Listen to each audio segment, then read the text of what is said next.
Testing. Ooh, 1, 2, 1, 2.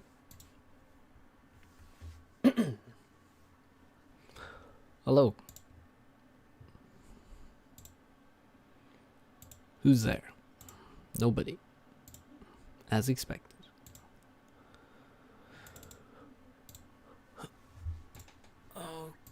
Okay, let's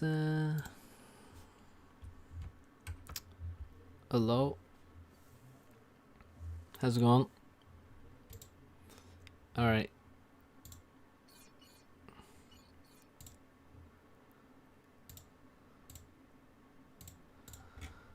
So I'm just gonna watch some ladder games and stuff, I think. Just chill out a bit and also have something to share. Just people might be interested in.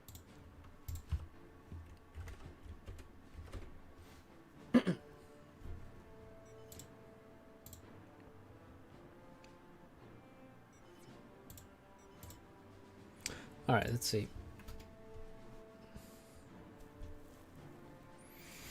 Oh, I love that. When you get into a ladder game when you're just about to cancel searching, that's that's always fun. Always ends well. Alright, so the stream title.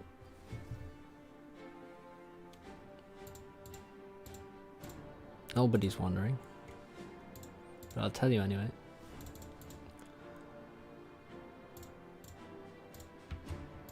I'm gonna link it. What's up, Turbo?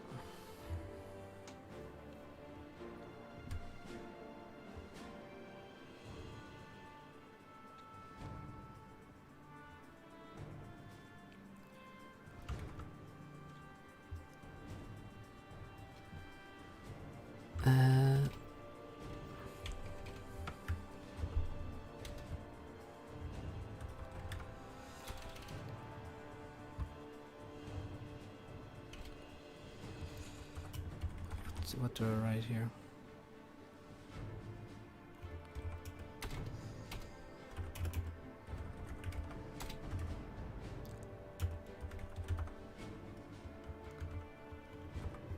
Okay, there we go. I think I can pin this, right? Alright, there you go. Now you know what the title is about. What's up, Swackle? What's up, Cuddy? What's up, Master, Fantaster, Overtoast? So that's a song written quite a while ago at this point. But released today.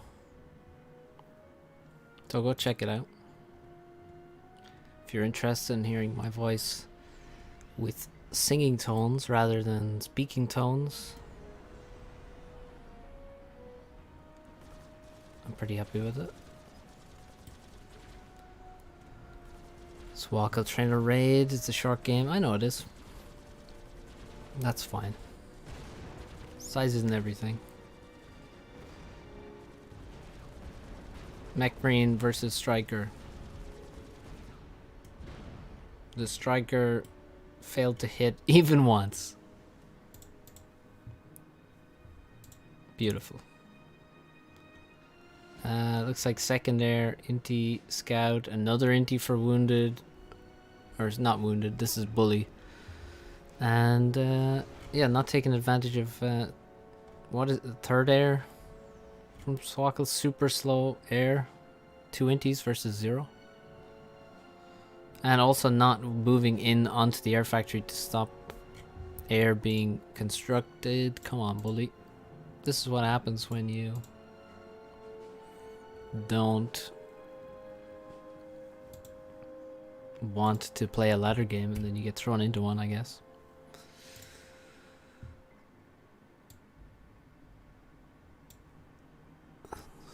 So there's a bomber finally, but the Intis are lacking. They are, well, lagging behind.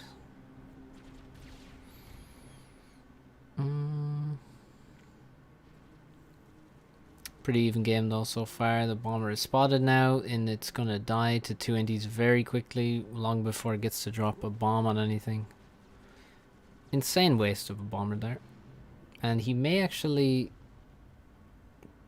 just draw in air as well, because it's 2v2. Could potentially lose. Seems unlikely though. Yeah, it looks like a draw. Which is totally silly. This bomber should now head to the north because there is an inti fight going on here, so he should send it this way. Could definitely go after this engineer. And perhaps other engineers in the future.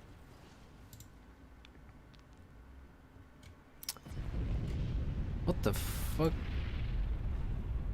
Okay, I didn't realize it was that short. I thought something might actually happen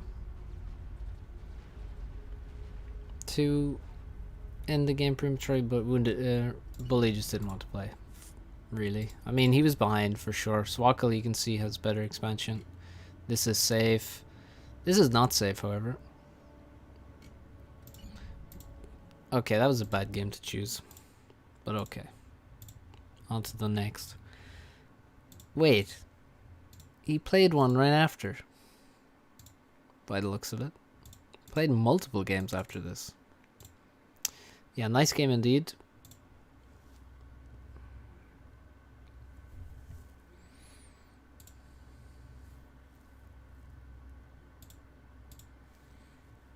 Oh, I ate too much today. Position was pretty strong. It was. But also... Come on.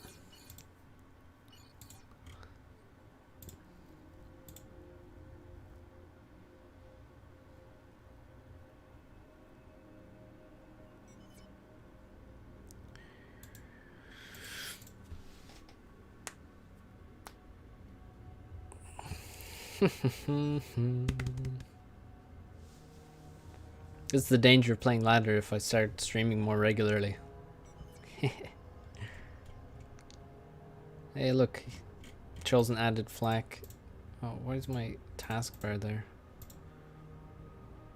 It's annoying. At least you can't see it. All the games from today are bad.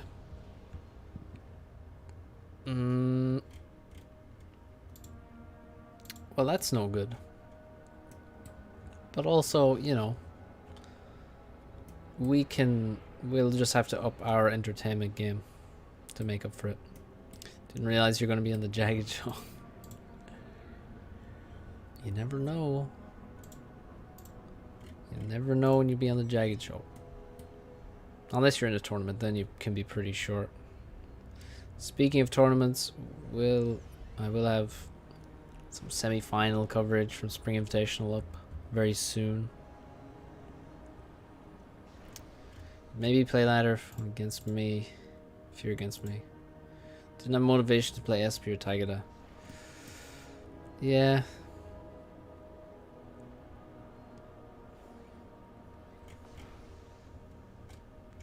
It's good to, you know, have people want to play against you. It's an underrated quality in terms of some other people.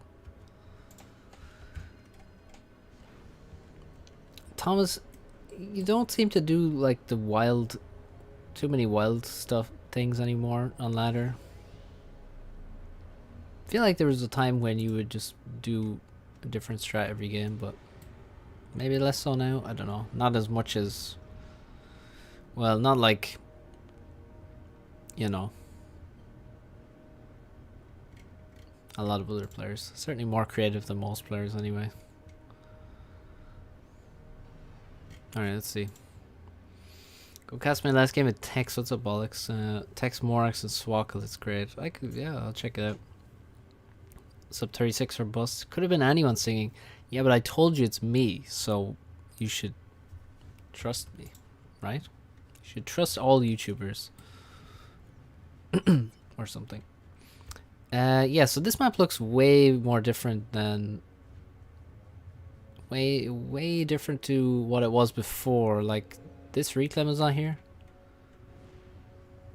That's a big difference. Thanks, Cuddy. Appreciate it. You should check out the other. That's a single to an album that's coming out soon. More singles will be coming out. So if you like that one, then I think you can like follow them on Bandcamp and things. And I have heard obviously the whole album, and it's really good stuff. How to be more creative in ladder. You just, you know, flick on your brain and engage it and think, well, what if I did this? And then you just try it.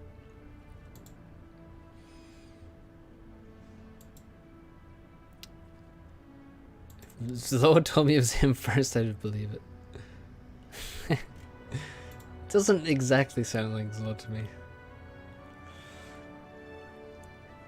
Consider all possibilities, even the most ridiculous possibility. Well, that's a bold claim, but I will respect it.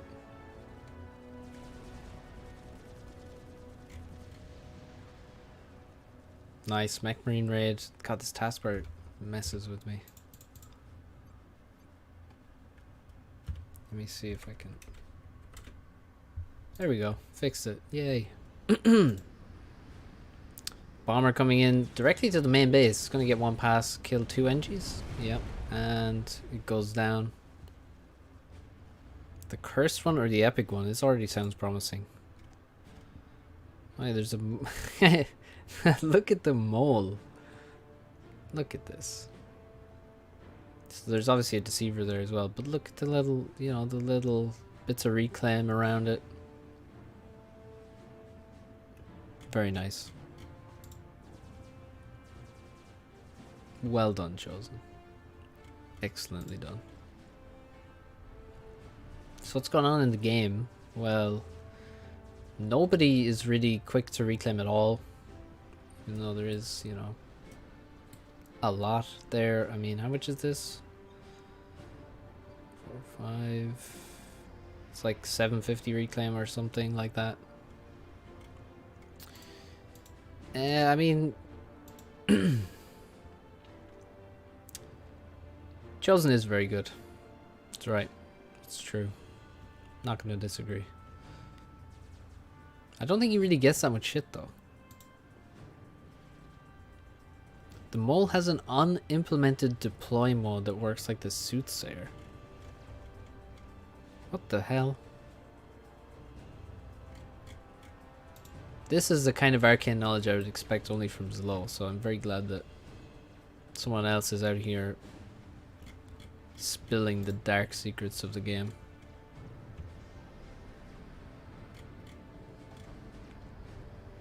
T2 land halfway out there. Swackle, of course, going for T2 land. Can he afford it though? Only with reclaim, actually. He stole Bully's reclaim, which is the only reason he can actually afford T2 land. So that's, you know, don't underrate that. That's pretty big. And somehow Bully just, yeah, still walking past. Can't really afford T2 land now because he has no P-gens. Trying to build a transport. I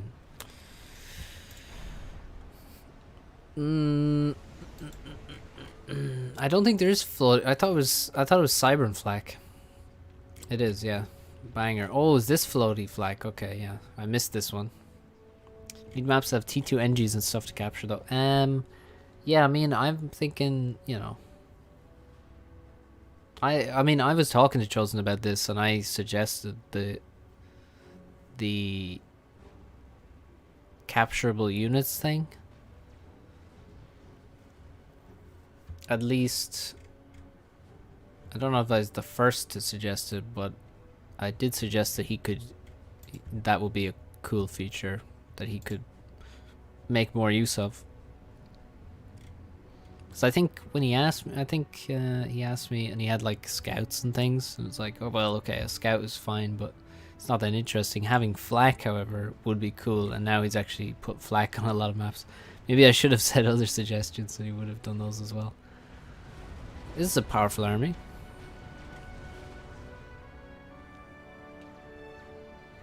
Contextually. Hey, look. Bully also has a powerful army. Looks like Swakal is just in a really good position. Dropping here is pretty nice because he was so slow to take this. But yeah, I feel like both players making misplays. Bully more so. The T2 land is very nice. The eco balance was not so nice, however. Lack of energy, no building of the hydro. So Corky have NGs behind PD maybe. Yeah, maybe. I was thinking even like a factory. If you had a factory that you could capture at some point, not like in the middle of the map or something, but like outside your base, but not way outside your base. For example, you're on some map where Seraphim is super good because they have Zooies, but there's a Seraphim factory that you could capture. Kind of robs Seraphim of their advantage then, but perhaps it allows other factions to do things they wouldn't normally.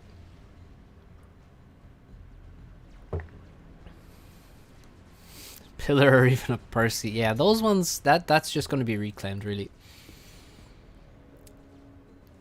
There's no, like, you know, the reason you can't, like, if this was a Rhino, you wouldn't capture it. You would reclaim it. Pretty confident of that. But because it's a flak, you capture it because, well, no, apparently you don't capture it. Still, all 4 of them have not been captured. Even though it's a freaking flak and Bully doesn't have... I mean, like, it only costs energy, a small amount of energy to capture that. But anyway. Also, they're not capturing stealth. Maybe they don't see it. They probably don't see... Well, they see something. They're not curious at all. I'm sure they have some idea.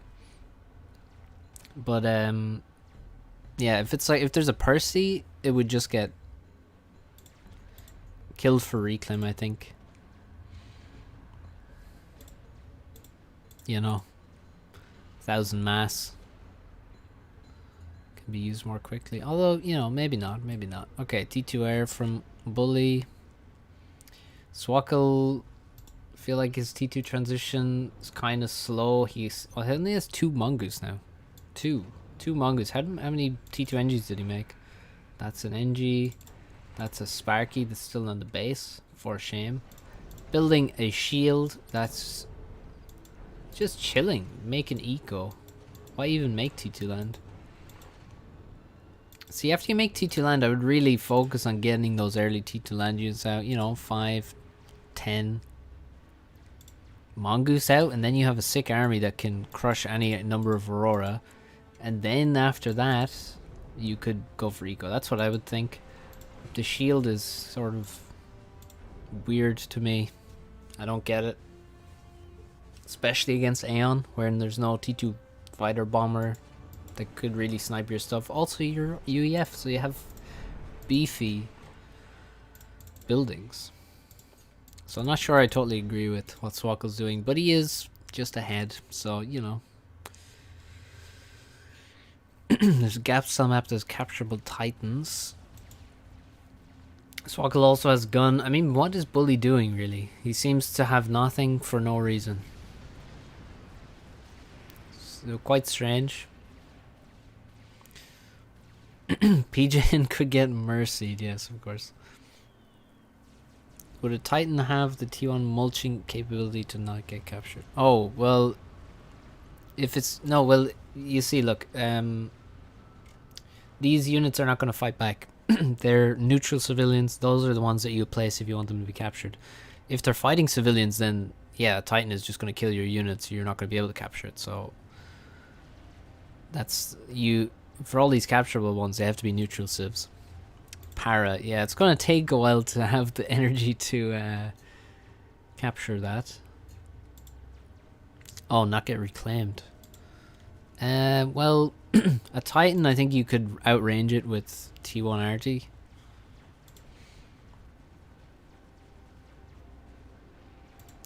Yeah, this game is very slow, and Swakal's just winning for reasons unknown. Like, really, it didn't seem like he did anything.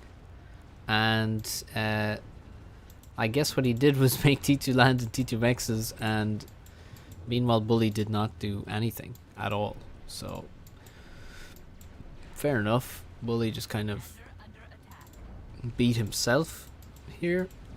He does have range gun only. Only one gun upgrade at this point is like crazy. You captured a GC when it was underwater. What the hell were you playing? You're chilling. Yeah, no, I understand why you're chilling at this point. But also you didn't really do anything to deserve to be like, how were you 10k Massa? That's so weird. Well done. Well done. You got support facts, you got no anti-air here. You should probably, yeah. That's a lot of gunships. Uh-oh, here we come. The air fight. Imagine the flax. Imagine the flax. Only now you're capturing the flak. And you're crushing air. Yeah, you're gonna win. Air and all these gunships are now pretty useless. That's a ton of mercies that could just die. And you're walking out of the water. You don't know about the mercies, do you? But you might accidentally kill them. Oh my god. Oh no. Oh no. Oh no. Oh no. Oh no. Oh no. Oh god. Oh no. Oh. That's a problem. That's a big issue. Oh. Big F.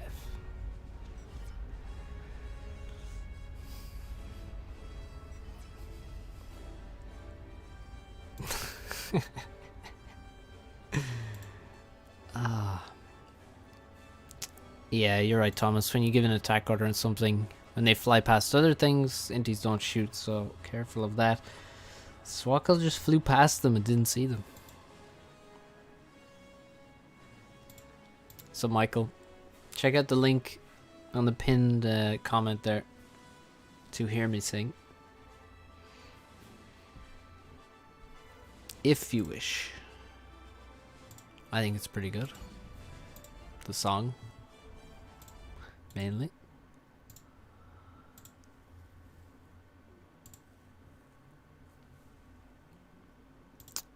Alright. Next game. Time for dual gap. Robo gear. How could you even suggest such a thing?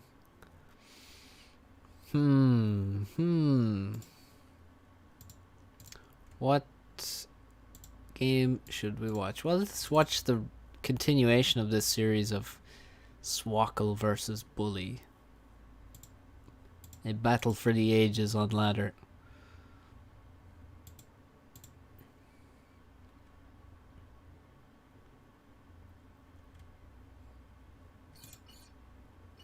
Reclaims Robogear. Get a lot of mass for a 2100 player like that.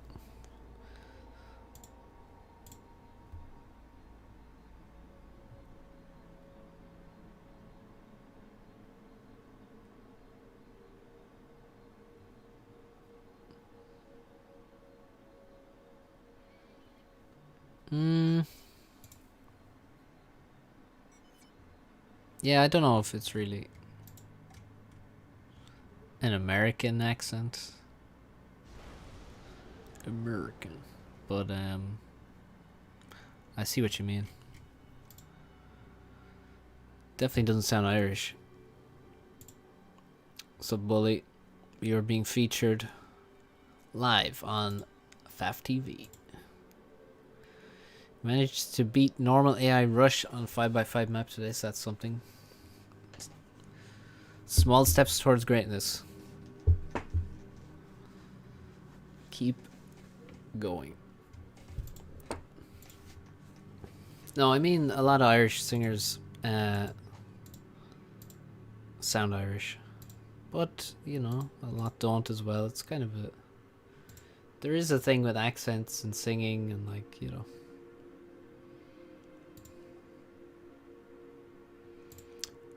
Hard to understand what's going on. This map should be banned. Yeah, I mean, Badlands is just better in every way. Ironic considering the name, but there you go. This map is kind of...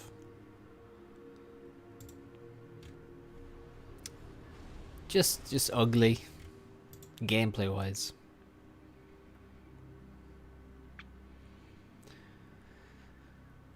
I know what ugly gameplay looks like. I know what ugly gameplay on a map looks like, and this fits the bill for me.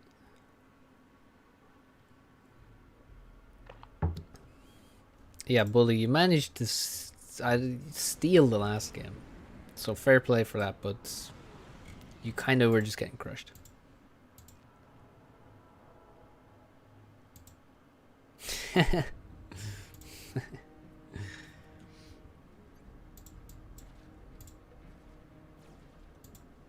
You can keep trolling with the singing. Never made it past getting BO crushed so far. Yeah, that's sort of the main issue with the map, I'd say. Well, no, it's not even the main issue. It's the first issue you encounter. Is, you know, whoring a build because there's a reclaim in all areas. But then the fact that the build is like...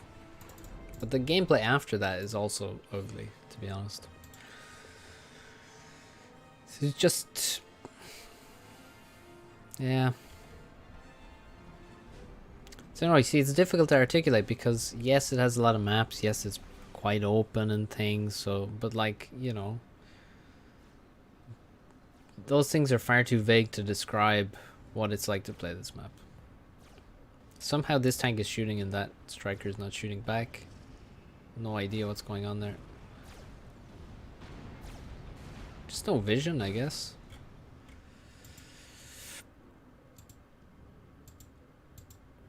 He did. Grand finals game.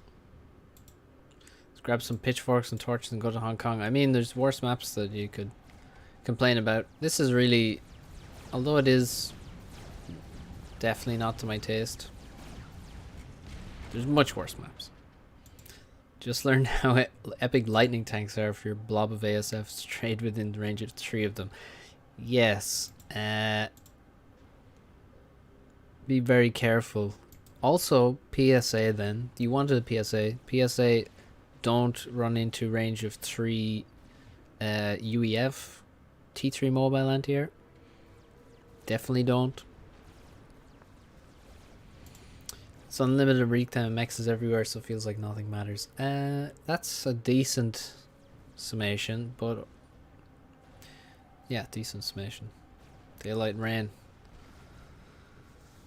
What's up, Don Radvo?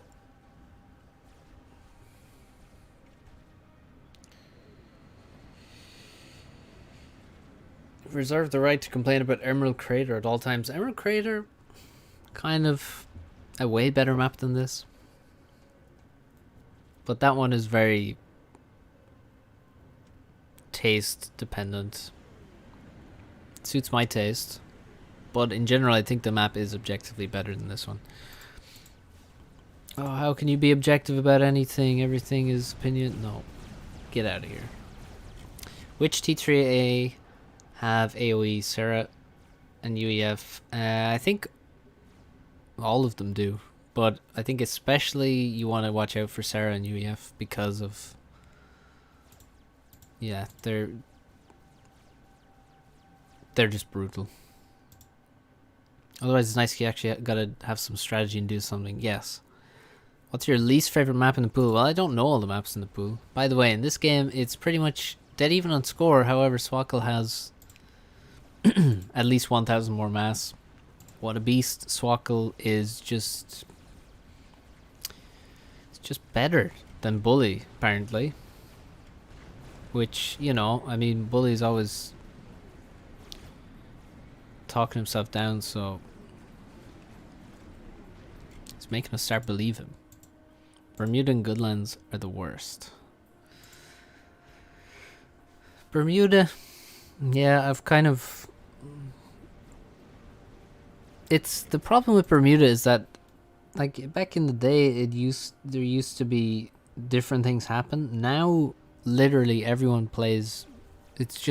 Bermuda is just a complete one-trick pony. It never gets played in any other way than you drop your side, and it's just exactly the same every time. That's the issue with Bermuda. I think you can do different stuff there, but it doesn't happen, so the map looks like ass.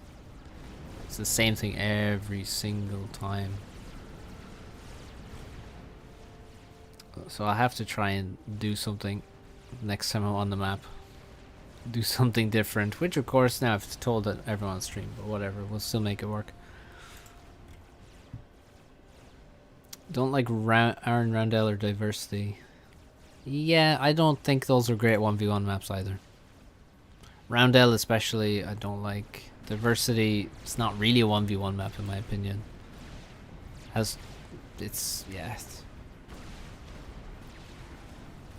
fine though, but yeah, I don't really like it. I don't really like layout. I don't like how many mexes there are, or where they are on the map, or especially in the middle. And I don't like that the main base are kind of close, which kind of makes the... Yeah, it's tough. When upgrading the comm, Tech 2 first or gun? Usually, most situations, gun will do more for you if you can make use of it. In general, though, I think the map pool is quite decent. Even though these are some maps we don't like, these are not terrible maps. I will say that. These are not terrible maps. There was a terrible map on the pool before. I can't remember what it's called, but that was like just not a subcom map. Bully is just spamming so many factories. Like, didn't you watch Nexus, dude? You're supposed to make T2 and then upgrade all these factories that are adjacent. By the way, no double adjacency here, here, or here. For shame. Yeah, you're supposed to spam loads of chicken bots. Didn't you see the game? Has anyone played the Scar? The Scar was on ladder for a while. Scar is kind of crazy, and also I played it in 2v2 as well. Or no, not 2v2. Can you play Scar 2v2? Can't remember. But I feel like you can. I feel like I have. But yeah, the Scar doesn't really get played, but it is kind of a crazy map, kind of fun. This is a very adventurous ACU move that's getting pushed back.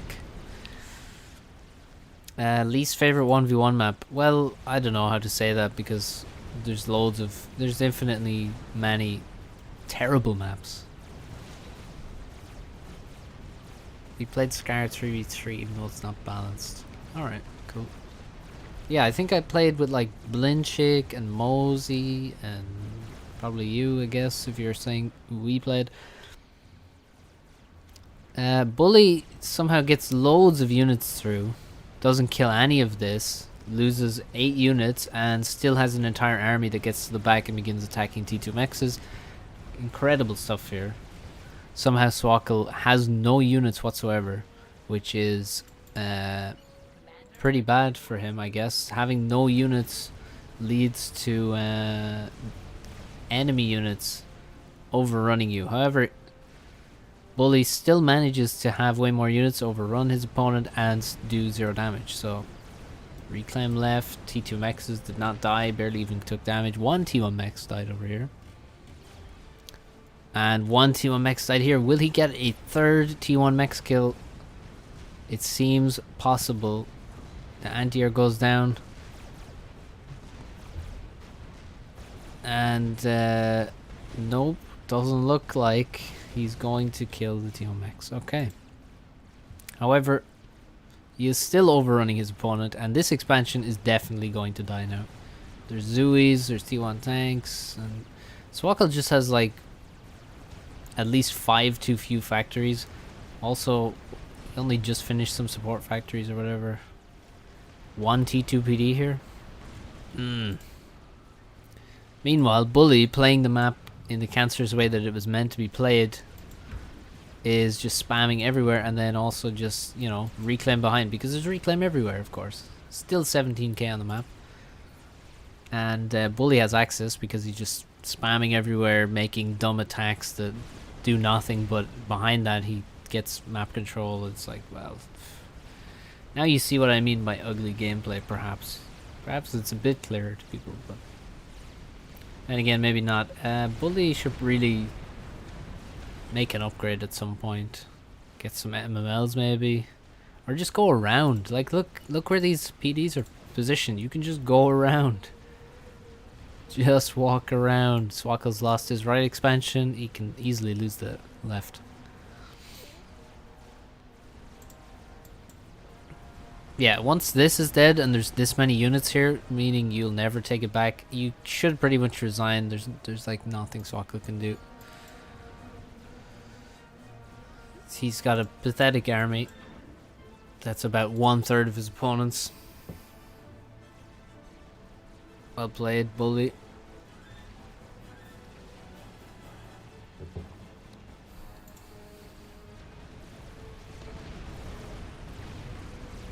Yeah, we're gonna need some serious UEF turtle power if he's gonna win this one now, to be fair. I think he'd also need to be playing someone about 400 points lower rated to win from this position. At least 400 points, and then he might not. Depends on who it is.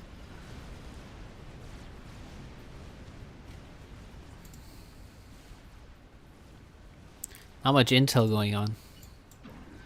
Yeah, I mean, Bully has all the intel he needs because he can just run into his opponent's base. Swackle, yeah, I mean, he's lacking intel because he lost an entire expansion that he's never going to get back.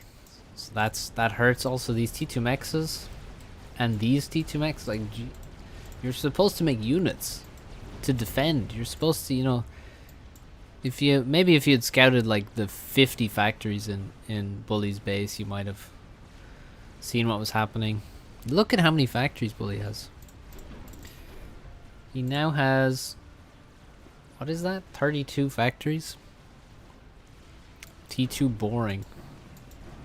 Oh, T2PD is going down to T1 bombers. Feels bad, man. Good lands indeed, yeah. It is very dense game. And slightly wood face.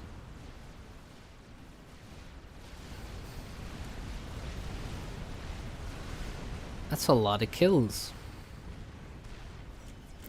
Swackle drops the GG. He has been overspammed. I overspam you, said Bully. No, he didn't say that.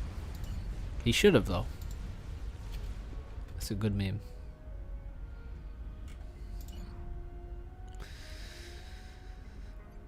'90s kid Swackle gets demolished.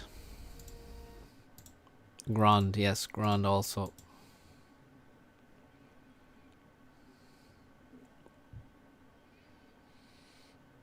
Speaking of Emerald Creator, we could take a look at some of that.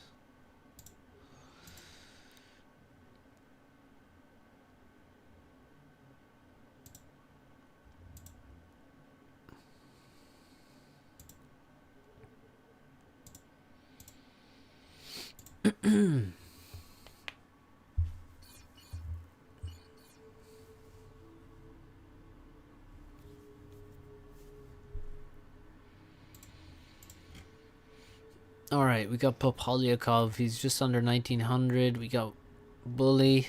Once again, he's Aeon. Respect for the Aeon gameplay.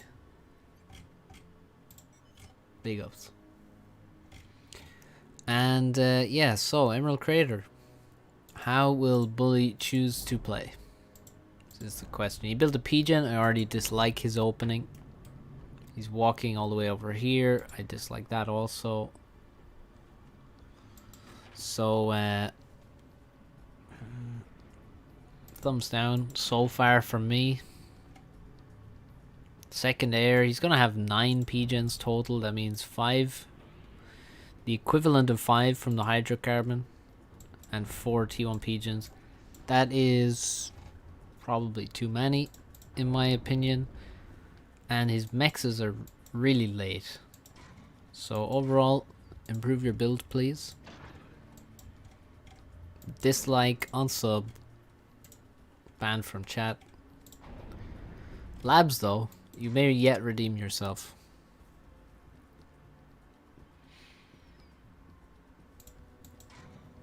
I played a game the other day when the 700 rated player on my team built 4 T2 mechs and 1 T3 with no storage. With no storage ringing it before building a single combat unit. Yeah, that sounds like experiences I have had. Bully now chooses to walk all the way back here to build a mechs when he has this one available to him. He's run out of mass before he even gets his second factory. Oh my god. Bully, you deserve all of this roasting. He did cut out 1 pigeon, but still, his build is a complete train wreck. Let's check out Popolyakov. Hopefully he is a more competent player. Well, let's see. He has not overflowed. He has built a factory without stalling by the looks of it. He has built a lot of pigeons, but he's gonna... Oh, he's not building a transport quickly, so I think he's also built too much power, to be honest. He's got Selines. He has no tanks, really. Okay, now we get the tanks coming. 3 tanks. That's good. Sounds like a top-rated player. Yeah, he's on his way to the top.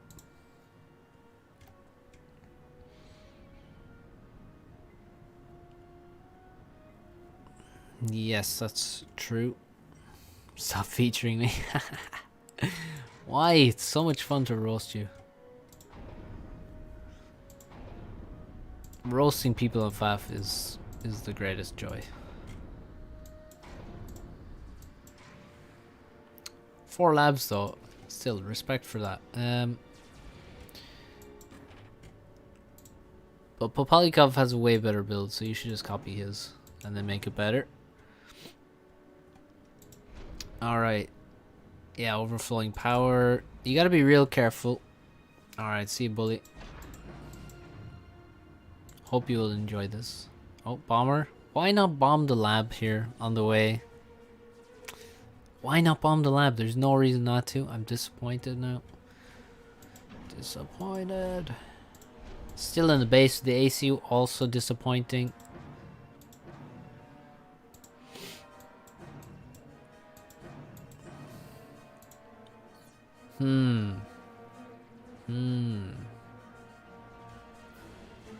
Okay, we can't simply point out problems. Let's see what good things they do. That's a good NG kill. Well done, sir.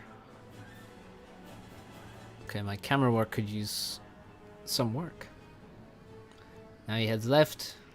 Popolyakov absolutely crushing air. Defending his bomber with inties. Live tracking across the map without using the tracking for no reason. And that's a kill. Almost a dodge. But almost a dodge is not a dodge. Transport also out for Popolyakov. And it looks like no engineers have been killed by labs just yet. But wait. We're about to see a little sniper find a kill. Again, manual tracking. I wonder how bad this looks on YouTube with the terrible processing. It's a dead NG, and he can even shoot through a mech decently quick. You should probably target one that's built already. What's up, Philip? And yeah, Bully's just going for a load of labs. Oh, okay, nice. Popolyakov drops 5 engineers in the same place. There are no labs here to kill them. There are many labs heading that direction. And the bomber goes down in the base, kills 2, maybe. Oh, did it kill 3 engineers there? That's quite nasty. It hit everything here. Also killed this NG as well, I think. And yeah, Bully's looking in a rough position. But Popolikov also taking serious damage. He's this lab is out to get a kill. Someone's definitely going to get a kill because it has a scout. This lab is cleaning up mexes after killing the engineer. AC will secure this expansion. This is a nice engineer in middle. Has to be kept alive. If he can get a factory up, which he looks to be building really slowly, yeah, that means he's stalling. Remember when I said he built too much power? Well, after that he built 0 power, so now he has serious economic woes. Feels like the global economy, bro.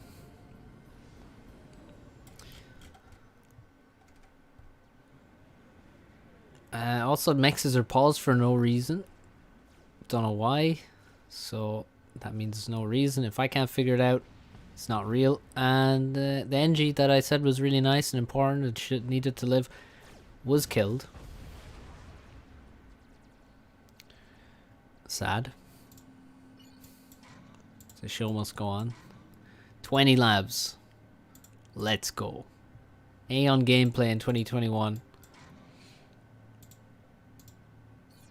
Just spam labs. 2 air factories as well. Quite a good approach, I would say. Popolikov struggling to fix his eco. I know he hasn't fixed it. Yeah, he definitely hasn't. This is... Oh god, it causes me physical pain. Let's switch back to a much more pleasant perspective. Ah, yes. Now we don't...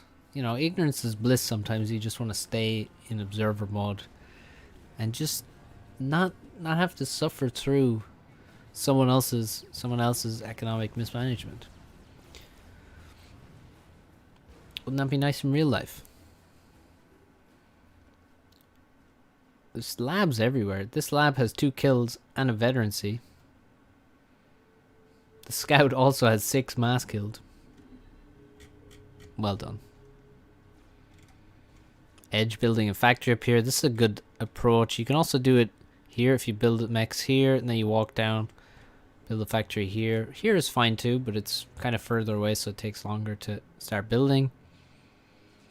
Problem is he was building that factory when he's stalling power, so that only contributed. This lab got its kill, begins killing mexes, as does the spirit, and 2 engineers are dropped in that position as well. Bully looking to steal the corners. This is classic. This is what you need to do on this kind of map. Well, on this kind of map, on this map specifically, you really make a lot of drops and things into the corners. There's middle to control. There's a lot going on in Emerald Crater, and a lot of ways to get an advantage. And yeah, it's a very try-hard map, I would say.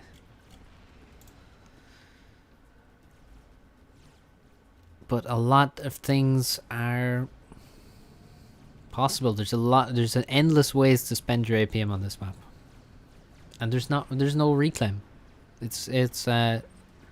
Don't really. There isn't actually another map like this map. This is quite a unique map. Transport, another transport for Popo. Bully really looking weak on the left side. Doesn't have this expansion. That's a nice Celine. Yeah, there's the reason he doesn't have the expansion. Dead NG. And in the top left, he also does not have that position. He has queued up the mexes though. But Bully in a decent position right now. He's pulled it back a little bit.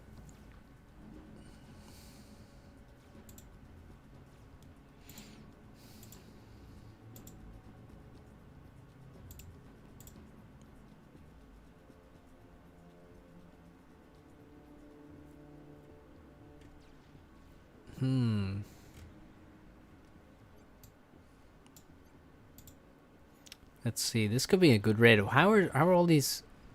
Okay, finally some Aurora coming out. I think the full lab thing has gone on long enough. We do have plenty of Aurora out now. Massive power stall. As soon as we go into his POV, he just stalls 500 power. Classic. And this raid is going to do a decent bit of damage here. Should be able to kill the 2 back mexes and carry on being annoying, run towards this position maybe. Yeah, not the best use of the ACU for Popolikov. That's really the issue here, I'd say. One of the main issues. I mean, should really be making more use of this commander. Put some pressure on this area. Mex goes down. A couple of labs on a run by. And yeah, there's units being produced out of this factory. There's engineers have been dropped here. These engies have died. They had almost built a PD. But yeah, there's still a factory and 2 Aurora, so the Popolikov is not going to take this back.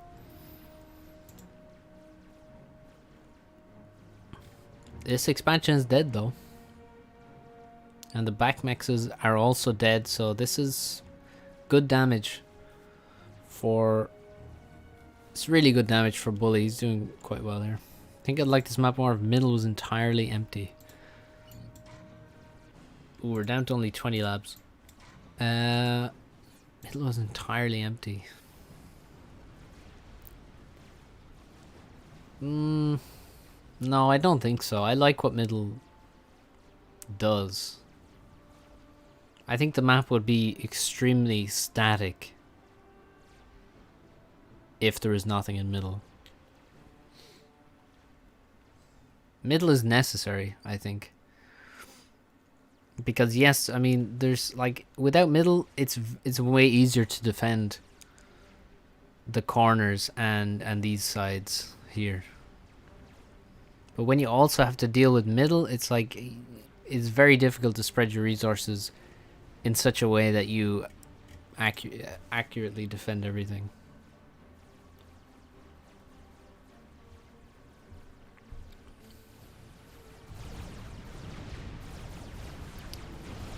This could be a brutal fight. He just took out a PD with Tam, so you know he's means serious business.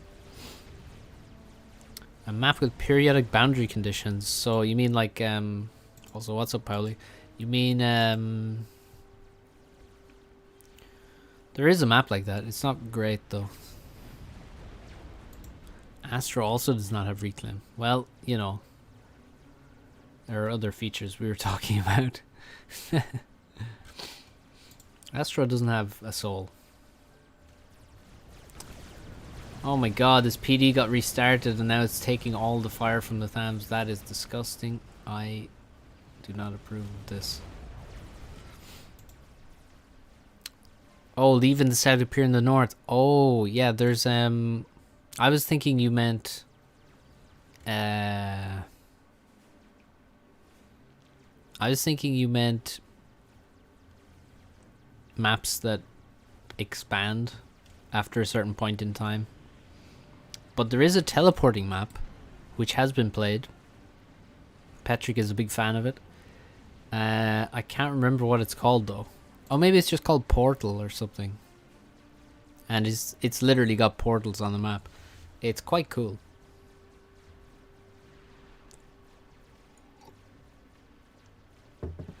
This map would be much better if there's a tiny pond in the middle, so you could theoretically build a Tempest. Well, you need more than a tiny pond, but I agree.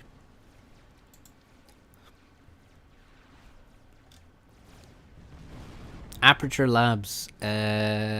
Yes, that's exactly what it is. So it is a reference to the game Portal, I guess. But yeah. I think blue has T2 air. You are correct. You're paying more attention than everyone else, I think. Tolek, well done. And yeah, Bully's just kind of surged ahead, seeing as he took the right side. And in general, he had a bit more, he has, you know, better control of middle, got some nice raids off. He's now in a really solid position. And T2 air is fantastic on this map. You can just stick around, kill all of this. Oh, sneaky engineers.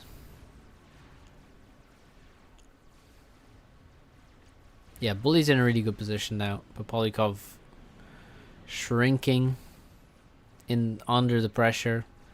Oh, T2 air all the way over here. Bully doesn't know about that, but I don't think a secret T2 air is going to make too much difference. I mean, it gives better potential for a snipe if he's not even aware that there's T2 air. Maybe you can just go, just make gunships. Do the old Crazed Chariot move where you just, at some point in the game, you just make 15 gunships and go snipe the commander. Underrated move, really. Not done too often, but especially with Seraphim, very plausible strategy. Problem is, he might have left it too late. He really needs to like stop producing units here, I would say. Stop producing units here. I mean, these are not going to do very much for you. I would just make gunships and snipe the commander. That seems like a reasonable option.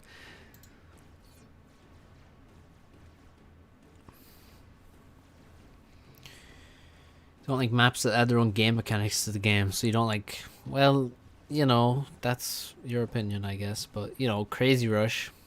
The game would be worse if Crazy Rush did not exist. It's a Vanguard Shield.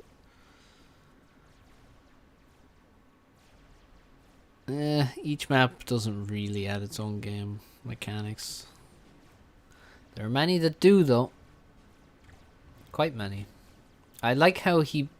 here's something that bothers me intensely. So, well, to be honest, it's just fucking hilarious. It doesn't even bother me. But, like, he does the thing where you upgrade and then pause your mexes. But he lets all the mexes get to 2%. Don't do this. 2, 4, 6, 8, 10, 12, 14, 16, 18% of a T2 mex now in, like, what, 9 mexes? Wait, how many is that? 4, 6, 9. It is 9 mexes.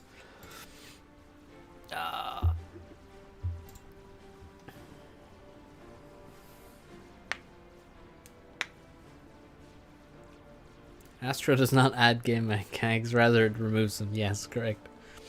Oh, the Nothas just got caught and killed for free. Bully with the old... Is this the voodoo move? Yes, this is voodoo. Full on voodoo here. Although, to be honest, if it was voodoo, there would be way more lines across the map, so it would go like across at least that many times, I would say, and then he would make like 100 scouts. That would be the voodoo move, but slightly more efficient from Bully there. And this game is donezo. Wow, that's a lot of dead gunships, actually. Isn't it? Looks like Bully lost all of his gunships. Oh, Nothas attacking the T2 HQ. Not really sure what that's going to achieve. I mean, it's not going to achieve anything. I do know what it's going to achieve, but I said it in a weird way.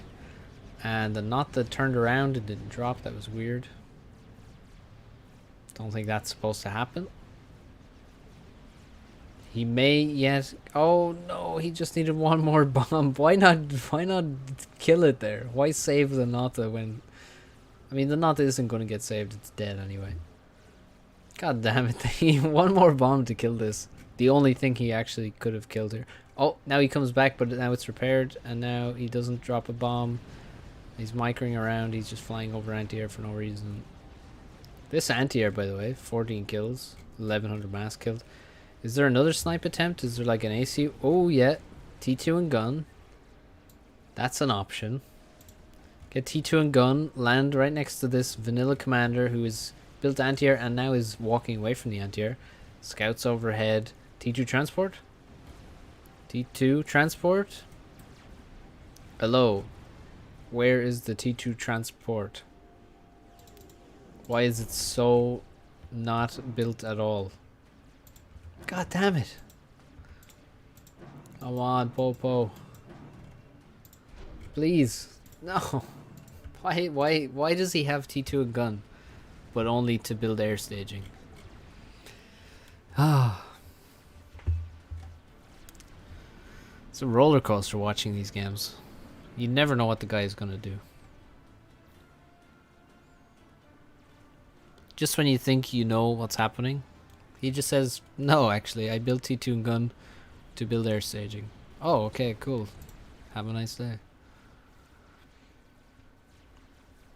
And with that, any chances have gone far away into the distance.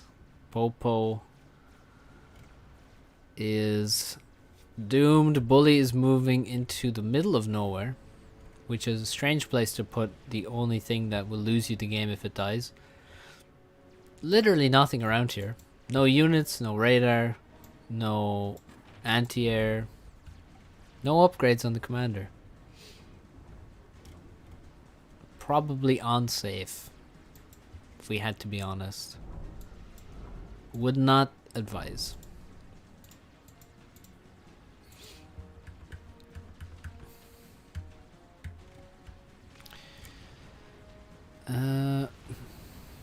Yeah, he's still sitting in his base with T2 gun.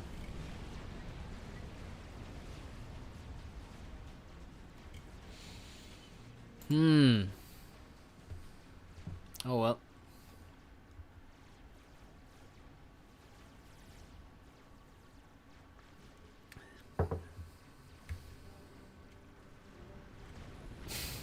There we go. There we go. That's good stuff. That's what we want to see. Oh, bit of lag. Sorry about that. Not sure what happened. You can't get in this transport. It is too small.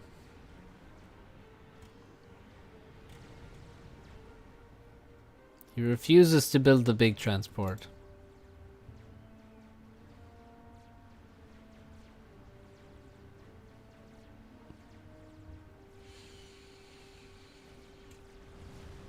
Oh, this is boring. Harbs now. T2 transport.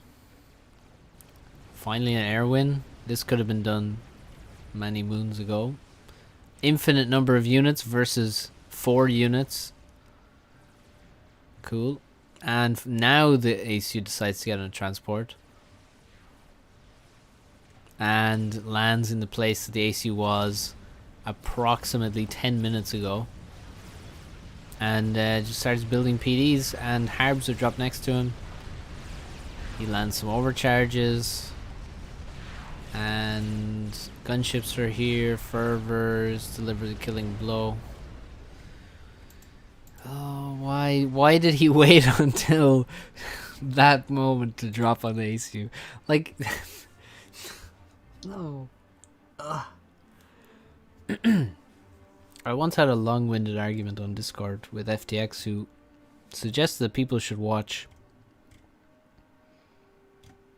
to learn, they should watch people who are,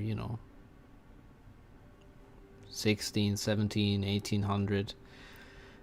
And I always suggested that you should watch the best players to understand the game. And I think this illustrates a perfect example, because it's not... There's less comprehensible decisions the further down you go in rating. And Popolikov is a very good player. However, to learn from the best, you should learn from the best, because their gameplay makes a lot more sense. It's readable. For a second, I thought I knew what was going to happen, and then it was thrown back in my face. Only for him to rub it in by then dropping the ACU when it was far too late. Alright, let's watch the next game on the list. Space and Robo. What's up, Niall? Thanks very much.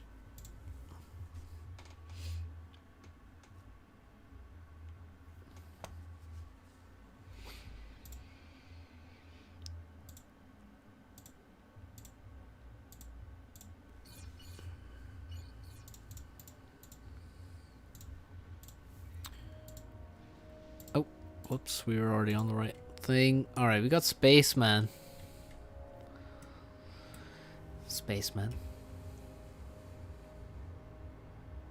UEF Chad.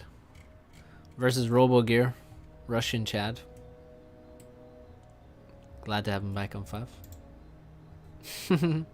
Very jazz. It's a bit. A little bit. Hey, it's Firearms here. What's up, dude? Why aren't you featured in Guilecasts? You must be really bad. Let's watch this Niflheim game turn into a 3v3, as you said. Hi, have a nice game. Look at that. What a beautiful man.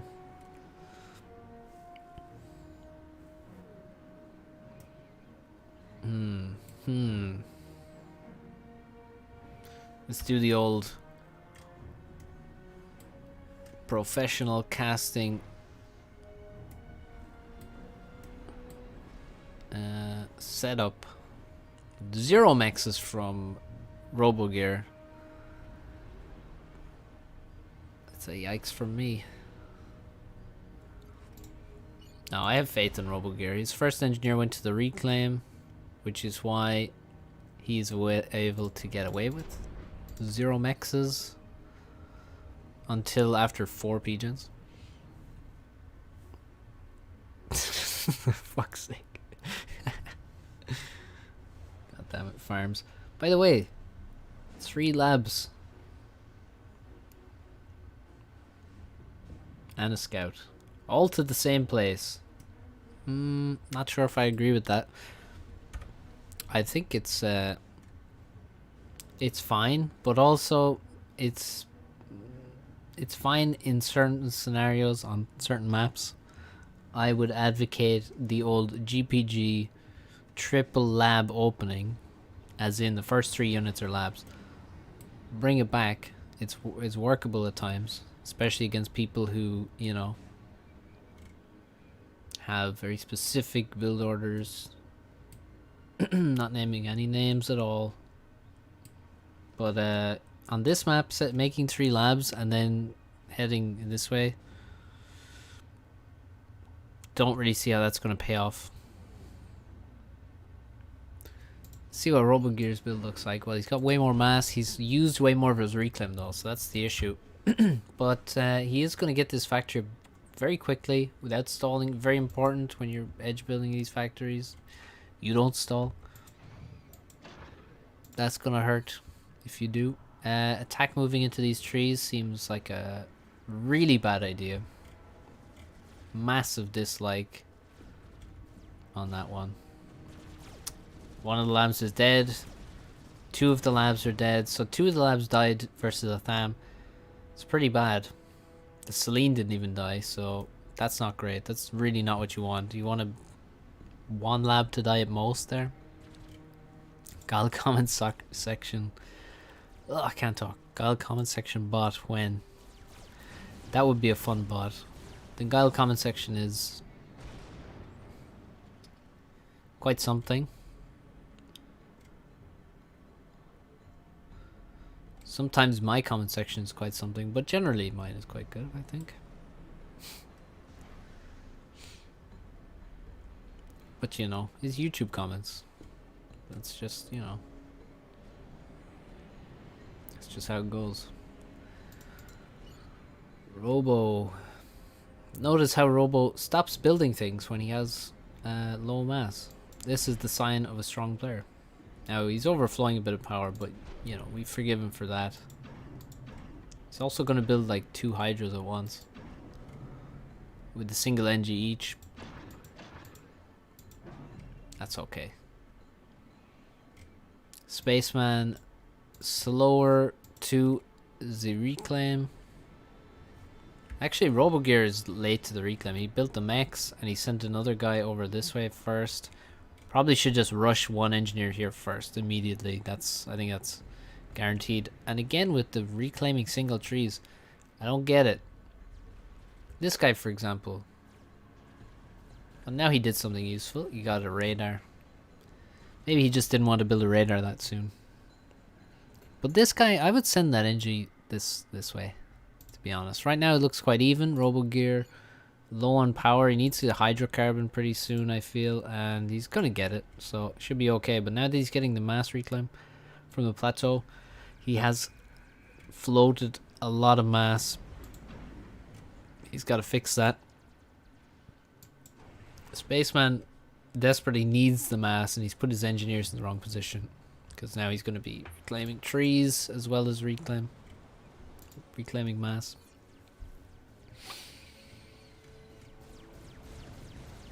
That's quite a cool raid. Celine kills the NG who didn't even start building the hydro.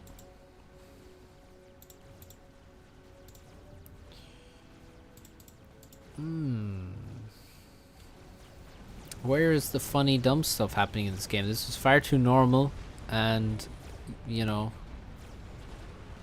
considered gameplay. Nice block by the mechs there. Engineer says thank you and carries on. Spaceman slower to the bottom expansion. They're doing the old send the ACU to the corner of the map meta, which is a bad meta.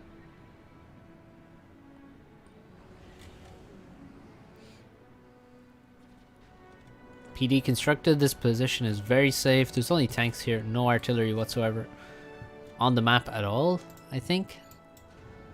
Zero. RoboGear may have some because he's Seraphim, but he doesn't. Wait, he only has 20 tanks. Nearly 7 minutes. That is really low unit count from Robo, and he doesn't have T2 land, he doesn't have T2 mexes or anything. No, wait, I take it back. He almost has 2 T2 mexes. So Spaceman really needs to get some damage done. If you have twice the number of tanks of your opponent and you allow them to make T2 mexes and you don't do any damage to them, you are going to be in a terrible position. This is one way that good players can win games basically for free. Like Robo has no business getting 2 T2 mexes here. He's just abusing Spaceman's inactivity. Quite bad. And now Spaceman needs to, his expansion to the south is extremely weak. His expansion on the top, pretty good. 3 mexes, radar, PD. That's good stuff, but he's way too slow at the bottom. And Robo now makes 2 more T2 mexes and T2 land. That's insanely greedy. Also, this is, he is making 1 million engineers on the plateau. This is like 500 mass, 700 mass in NGs on the plateau, and he hasn't even taken this mass. Jesus. Okay. Okay.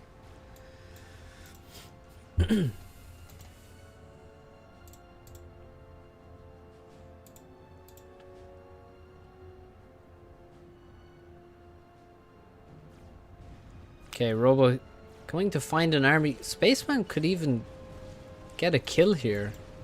Is there PD? No, there's not. Oh, there is PD. That's actually critical that that PD went up. Could have been really dangerous, but he did have enough units probably without the PD to survive. But that was kind of dangerous. Spaceman now the one with kind of weak army. Well, he just has T1 units, none of them really in a good position. Like no units on the bottom side. This is where easy damage can be achieved. And there's no units here. At this position where there's, you know, the ACU is here, he's got all of his units. And also some units on the plateau were built and now they're getting dropped away. That's quite nice. But yeah, no scouting of the base either. He has no idea that there's 4 T2 mexes in that base. And if you don't know there's 4 T2 mexes, how do you know to actually react correctly and attack? I can't believe he hasn't scouted the base once, and he has 4 scouts alone right now. You know, when Thomas says he thinks all the games today were bad, he might have had a point. RoboGear's... Wait, Spaceman is capturing this PD. Will RoboGear notice this? And control K the PD? I think not. Nope. Well, why not capture it, I guess. You could also ask why capture it, but, you know, why not? Okay, total air control for Spaceman as well, and Spaceman has 5 T2 factories now. Jesus. Well, that is Spaceman for you. That's kind of what he does. 8 pillars already. RoboGear with 5 Ilshis though. How many factories does he have though? That's right, 3. 3 T2 factories. The PD is doing a good job.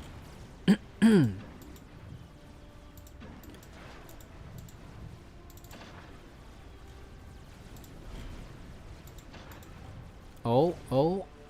Yeah, it's going to take a while to chew through all that HP. Shift Control K, what?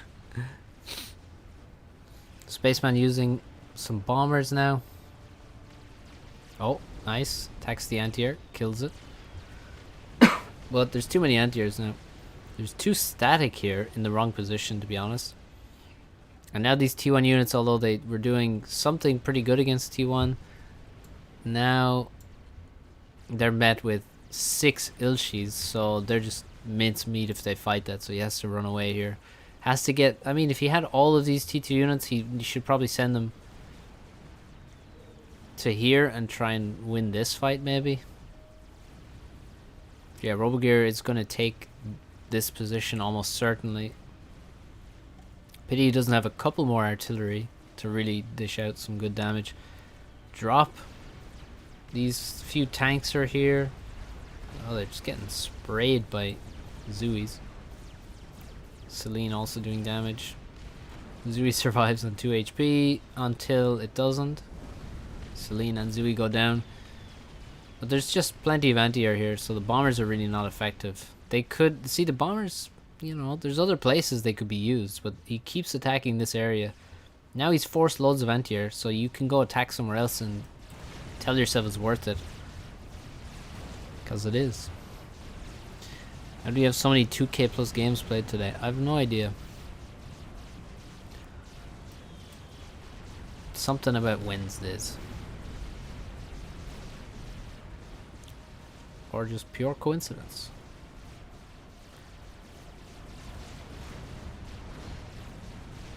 It's pretty good. Wow, how none of these bombers are dropping. So weird. Maybe he gave some poor orders. But it doesn't look like it. It looks like they're just not dropping. Yeah, good micro from RoboGear, but the bombers are actually making it kind of worth it for Spaceman. Any flaks going? Yeah, there's a flak. 0 anti-air at the ACU, by the way. Is T2 air coming at any point? Just T1 bombers, really. And they're not finding the right place to do damage. Like, this was fine. Attacking these units here was fine.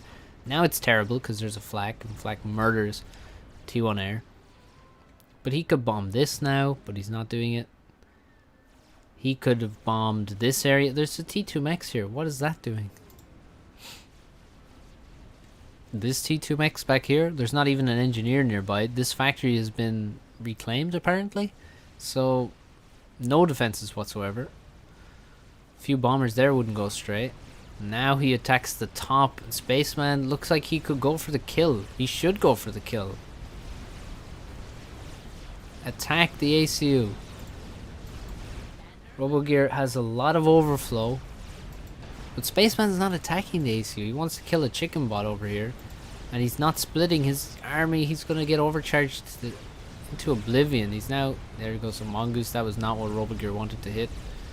To be honest, Flak dead. Now attack the ACU. He's going to get another vet very soon. And there's only 5 pillars left and 1 mongoose. The mongoose can stay out of range and survive at least. But yeah, Robogear's going to get a veterancy now. That's going to keep him safe. He's on 8k HP. And the bombers are the only thing that can really do damage to him now. Because these units are shooting into the ground. Sad. And flak out. This T2 support factory is huge, just making flak only.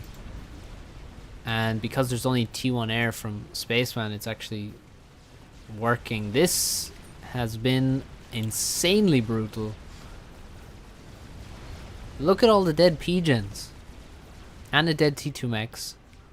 And almost a dead support factory. Almost 2 dead support factories. And now Robogear looks to be safe. Thanks to the build power, mainly. Next to his ACU, he's making T2 on his commander now. And he's done insane damage to Spaceman in the meantime. And he's going to win this game. Now he comes in and does even more damage. Where was the T2 P-Gen? Looks like there never was one, which is definitely not ideal. Why are there Riptides? Wait, is he big braining us? Fun fact about Riptides. They're a little bit cheaper on power. Oh wait, maybe not anymore. No, they're actually not anymore because the mass cost was reduced. That used to be the case, but not anymore. He's working with old knowledge. Spams Riptides now. Well, no, up to this point he had only spammed, you know, now he has Riptides, but before that he was spamming just pillars and like 1 or 2 mongoose. Now a huge chicken army is walking into some pillars and some Riptides. Yeah, don't make Riptides versus chickens in my opinion. Well, there's worse things you could make. But wow, they're actually doing quite well. What the hell? Okay, that's way better than I would have expected them to do. Keep moving. Oh my god. Okay, well, I guess do make Riptides against chicken bots then. Fucking balance. Who did this? Who came up with this idea? Yeah, that was extremely impressive performance from the Riptides there. You said all the games were bad. That was more valuable information than I've gotten from a game in a long time. Are they faster? Yeah, I mean Riptides are very fast because they're the hover tank. Hover tanks are always fast. So yeah, they just get the range advantage. Just doesn't really matter, I guess, because the Riptides, you know, their speed is very good. And they were, because the formation or whatever of Robogear's units, the Riptides were basically just focusing down one Ilshi at a time, which helped greatly. You can see, look at the vet on this guy. Vet on this guy. I mean, this guy still has over 1100 HP. Nuts. And also, you know, Riptides got buffed by reducing the mass cost.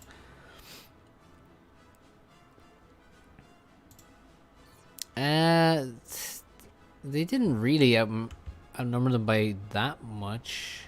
Like, look at how many dead Ilshis there are. There's a lot. All the 290s are dead Ilshis. But, yeah.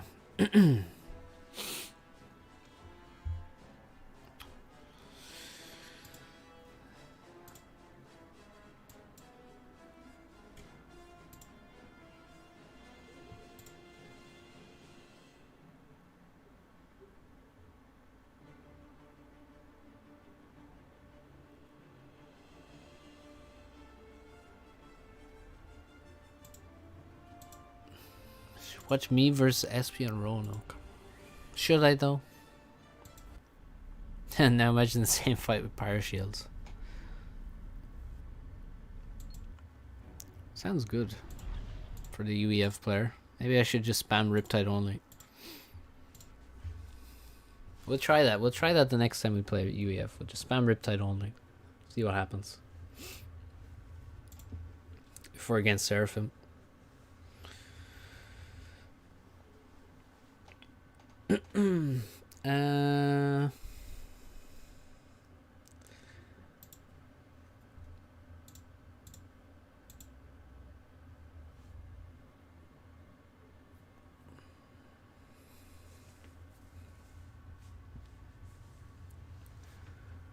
Right, we're not going to go on for too much longer.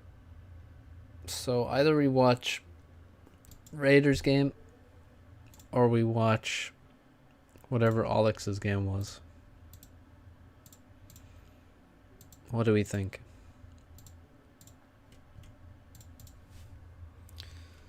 I don't know which game was actually good from Alex. Shields OP. They're pretty good. I only see like 2 decent games. Decent in length. There's some meme games. As in under 10 minutes long.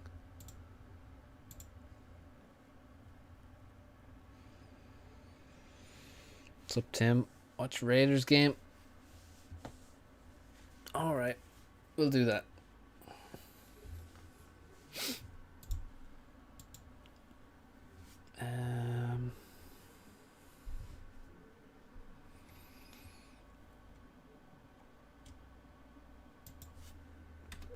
Bum, bum, bum, bum, bum, bum.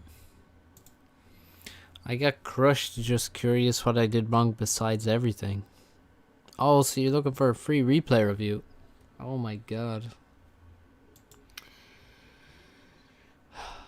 I was almost gonna cast your game there. What's up, Luca?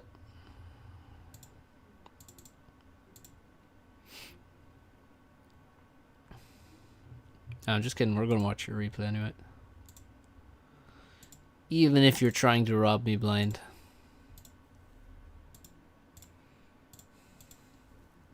And even if you're a very rude young man.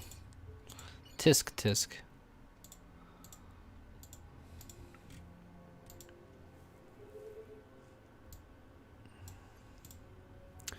Ever play Men of War? Men of War. What is that game? Men of War.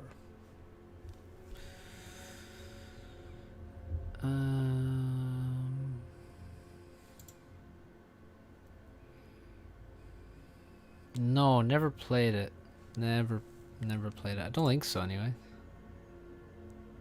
No, I don't think so. Very jubilant today.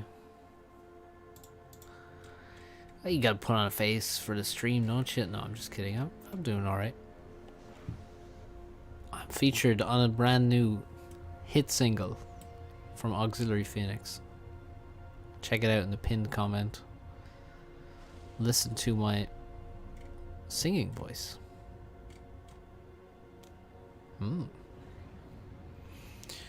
Watch Raiders replay, but give him bad advice as revenge.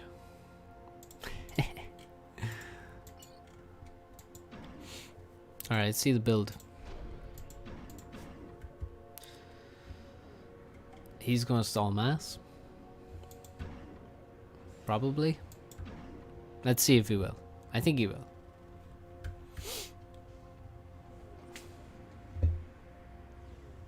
No, he won't. He's fine. Take it all back. Don't blame Thomas for what you do. Personal responsibility. It's the most popular song of the charts right now with vocals by a Fafcaster. Exactly. #1 on that specific chart. Forever. Probably.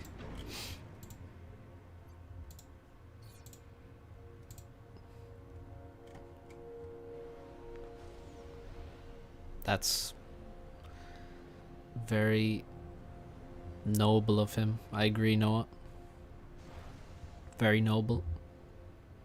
Like Mike Keneally. Zendrani, not a base profundo.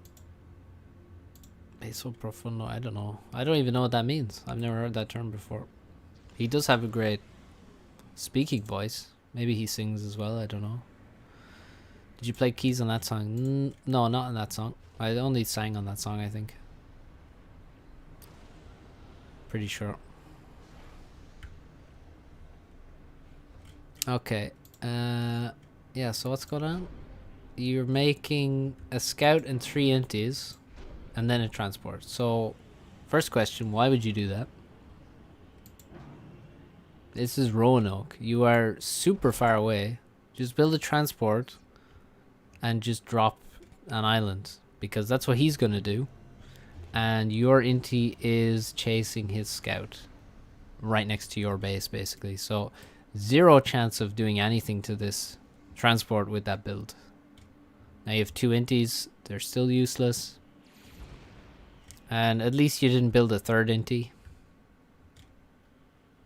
Good job there, but yeah, you've already messed up the build here by making useless inties when there's no need. First mistake. So now he's gonna have Esperanto's gonna have faster expansion. Good scout though. Esperanto trying to be cheeky and drop here. He can't really get away with that. He should know you have inties, and he should know that you have a scout there. So that's just kind of greedy, but he's still gonna keep all of his NGs alive. So it's no big deal, to be honest. Well, okay, wait, he actually is not going to keep all his NGs alive. Because again, he's greedy. Why did he drop 2 and try and drop another one here when he's already under attack? And there's no inties around. That's just crazy. Type of classical choral singer, mostly a Russian style. Okay. TIL. I don't think he's Russian though. I think he's Polish. But yeah, I mean, yeah. Still, I didn't know that. As you said, mostly. Not necessarily. Okay. Next thing. When you drop on Roanoke, if, again, I mean, this is something I said to a guy in a lesson. It's like, try and think of how can you get, what's the greediest thing you can do? And then work back from there. Greediest thing you can do is make a transport straight away, drop the island, and then build mexes, and don't build a factory first. That's the greediest thing you can do. Can you get away with that? Yes. Should you do it? Yes. Because you can get away with it. It's that simple.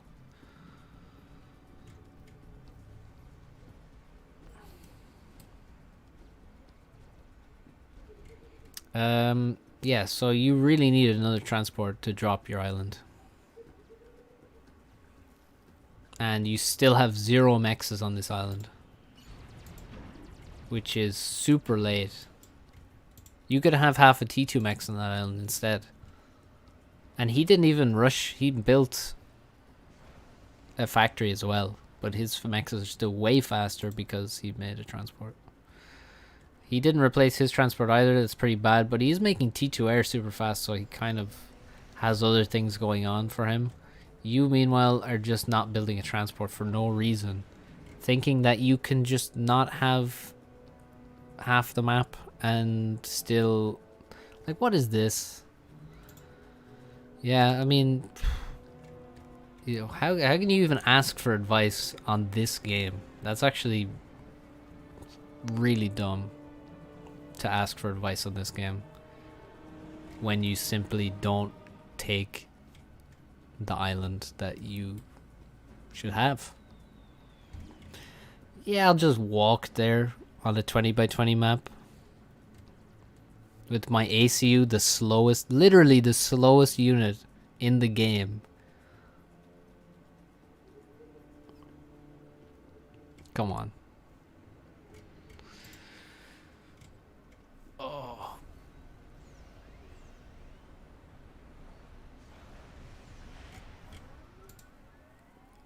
How do I really feel? You know, my disappointment is immeasurable. Don't really want to watch the rest of this game anymore. So we'll just watch it on like +4 and yeah. ACU is the slowest. Yeah, pretty sure it is. It can't outrun anything.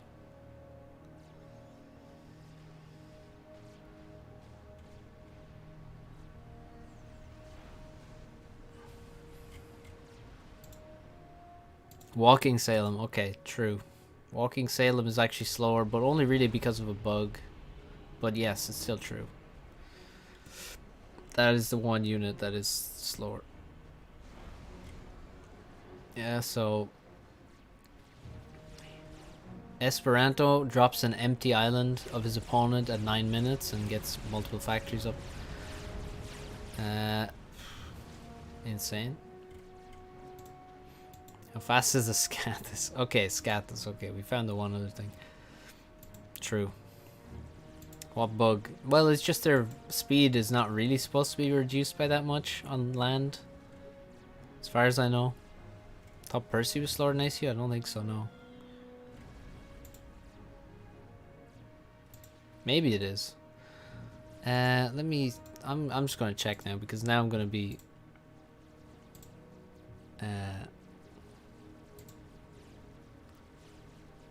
given a million answers that show that I'm actually wrong. Yeah, speed 1.7 is ACU, yeah. Percy's way faster. How scary would fast Salems be? Yeah. Well, they're on the water, they're pretty scary.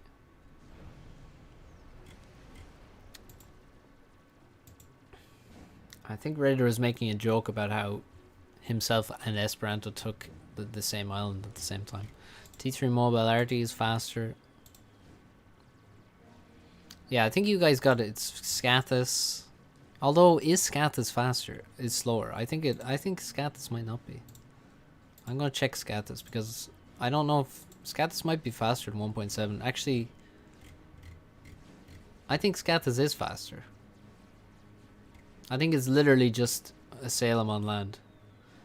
Let me see. Scathis. Oh, 1.5. Okay, it's slightly slower. Slightly slower. Okay. So, although the ACU can outrun a Scathis, it cannot ever get away from a Scathis as it has Mavra range.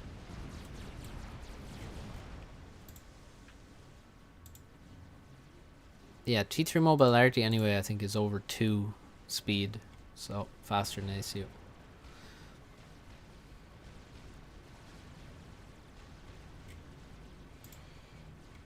T2 drop, that's not going to land. I think that will come in very handy. 36. On an 80 by 80 map, it can outrun a Scathis. Potentially. Hey, paratrooper. Get the cameras rolling. Bang. Dead.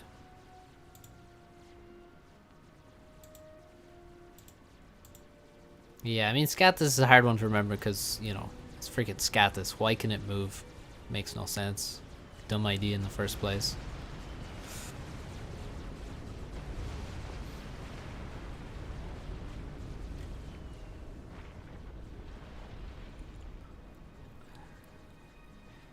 Yeah, so somehow Raider is not insanely far behind, so it's kind of weird that Esperanto is not just totally crushing because Raider played the opening extremely poorly. I don't really see any reason for Raider to be in the semi-decent position he's in right now. Probably because I wasn't interested in looking, but like, what is Esperanto doing? What has he been doing?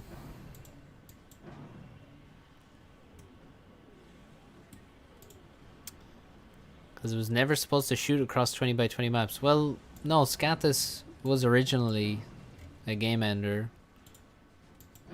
with insane range, pretty sure. Where's the mod where Scatus is mech marine speed? Be the change you want to see. Make that mod. And get it implemented in FAF balance.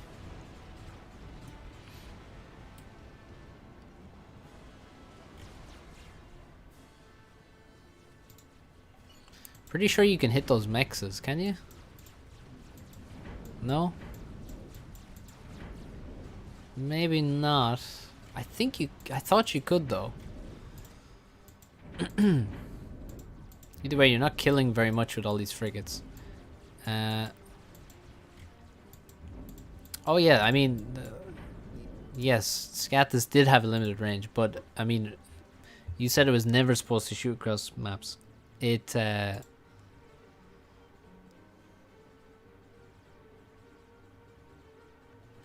That was a FAF thing, though. Where it had short range, I thought.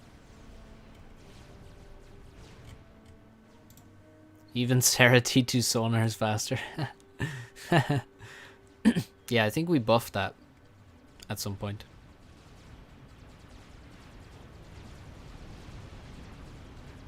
Air fight that Raider is losing for sure.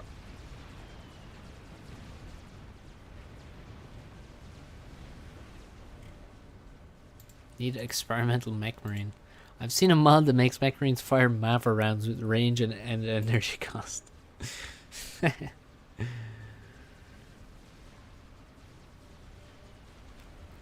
Scat said short range in vanilla got bumped in FA. Okay, now I get you.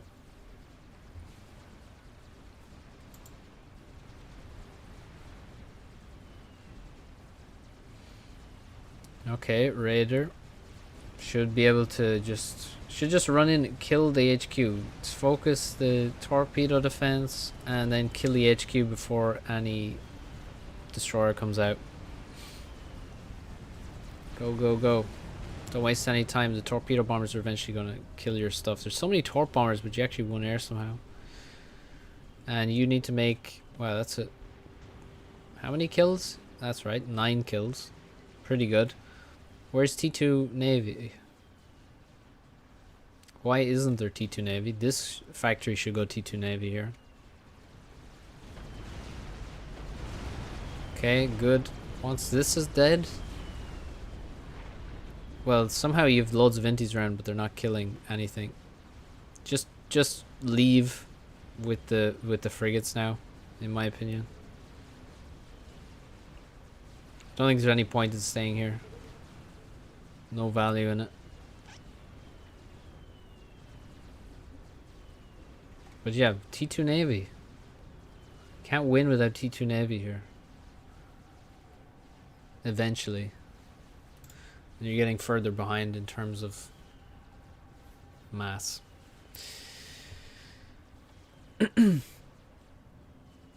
Switch out Medusa for tiny Scatus. That would look so cute if you had a little Scatus going around in T1. It'd be cool. Make Scatus transportable in a patch, but don't tell anyone. See how long it takes for you to find out. Yeah, I mean, you remember when shields were active in transports? And then you could put a gunship, you could put shields into UEF gunships and have shielded gunships flying around. That was fun.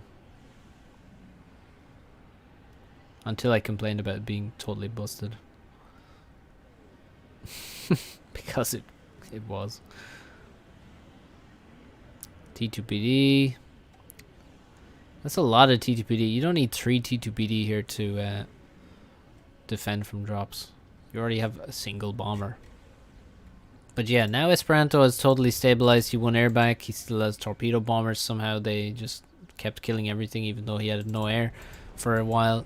And he's going to get all this reclaim. And you don't have T2 Navy. So the advantage you could have right now is, you know, T2 Navy. Because you killed his T2 Navy. But you never made T2 Navy. Hope I got my point across there. About that particular tech level in that particular arena of gameplay. So So now you have no advantage where you could have one.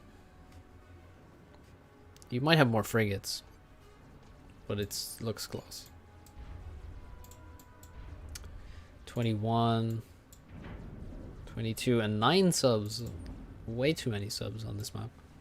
Especially considering he has torp bombers. One pass and they kill your subs.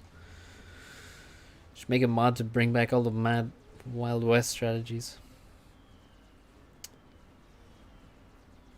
Yeah, UEF T2 gunships. Yeah, they can carry a single unit, T1 or T2.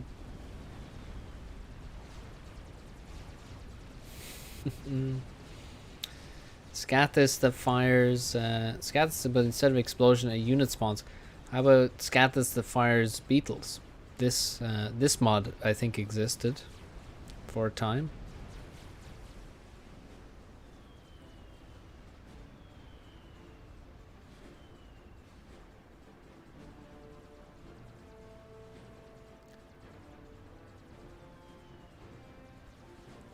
Ghetto Atlantis. That did exist also. Where you could load... Yeah, it was like you could load labs. You could load mech marines into gunships and then load the gunships into the Atlantis, and the labs would shoot out of the Atlantis, I think. I think that was the thing. Or you could load them into transports and transports into Atlantis, and then, yeah, Ghetto Atlantis.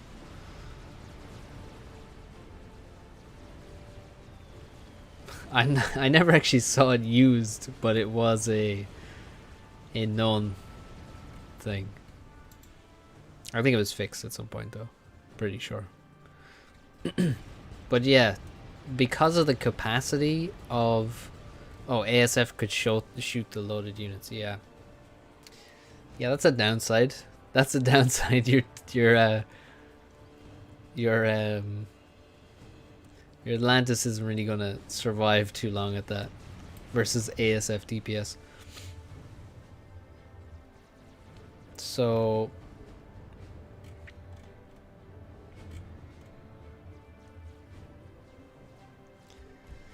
yeah, not really sure what to say here. I mean,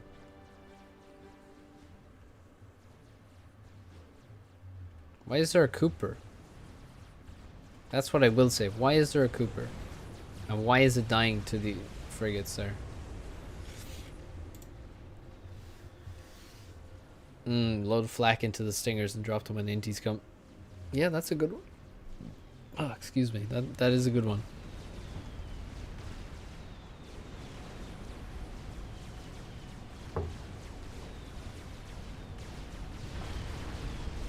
I think if you want the full stats on the Ghetto Atlantis, you need to ask Geeb. But because of the capacity of the Atlantis, you can have an insane number of labs.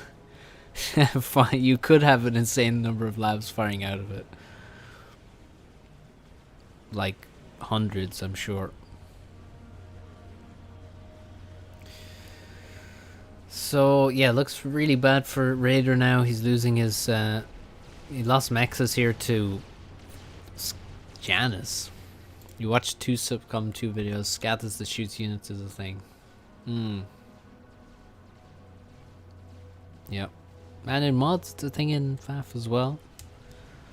Like, don't know what this army is supposed to achieve here. Why is it standing still? Why isn't it fighting? Why is he's like...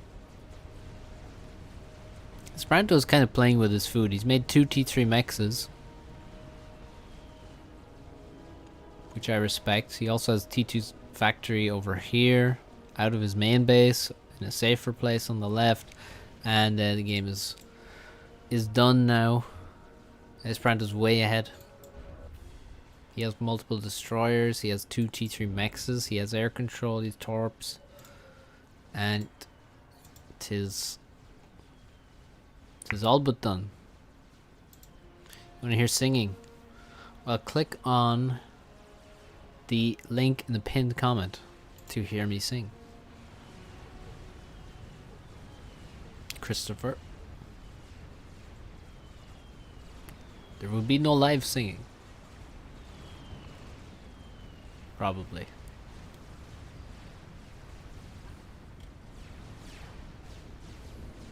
T2PD is actually defending against frigates. T3P gen. T3 air. What's he making? Strap armor? No, he's making ASF. T3 air coming a bit slowly for Esperanto. He's a bit later. Not much assistance is what I mean by coming slower. He is making a T3 mechs though. He should pick one, I guess. Finish the mechs first. And then carry on. It's kind of far from getting actual T3 air production going. And now a strat bomber is under construction, but Raiders already lost this entire island, and Esperanto's already on the island stealing the mass and the mexes. So it doesn't look great, and Esperanto is going to take a really good fight as well. He should continue. He has three destroyers. Cruiser's going to die instantly now that they're in range. Torps come in. Still a 3v2, but the Torps are going to make the difference. I mean, yeah, Raider shouldn't fight here. He should run away. This is really poor micro. He's also firing at the unit that's not low HP. He could have saved both of the destroyers and let the torpedo bombers do the damage, but instead he's losing units for no reason. This map has always been my least favorite because I suck at Navy and bigger maps. Sniping the comm, yeah, I think that's a good approach on maps where if you're not strong in that area, going for, you know,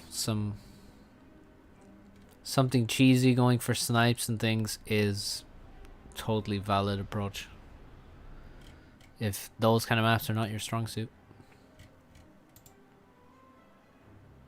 8 T2P gen. Really?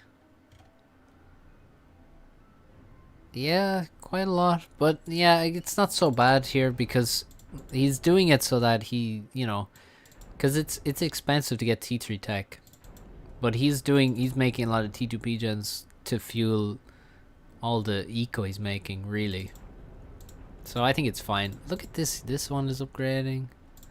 This one's almost upgrading. 7 destroyers at the end. Thanks, Christopher.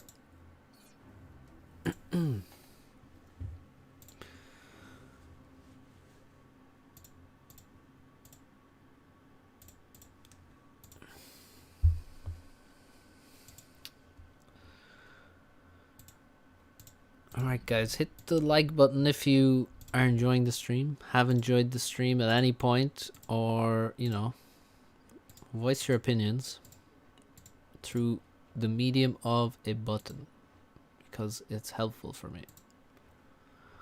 Or don't, do whatever you want. I will still make the videos. Thomas said there were no good games today on ladder, so perhaps we need to look to yesterday, but we already saw some of those. Or plan to enjoy the stream in the future. Exactly, Albrecht. Or in an alternate universe you plan to perhaps enjoy it or not enjoy it, or etc.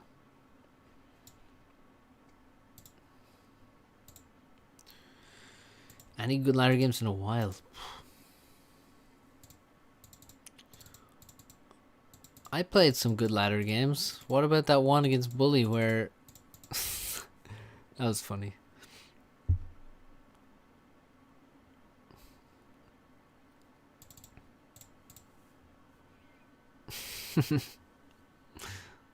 What's the crack? Bathurst 12-hour race control. Fancy seeing you here. There's no race going on here.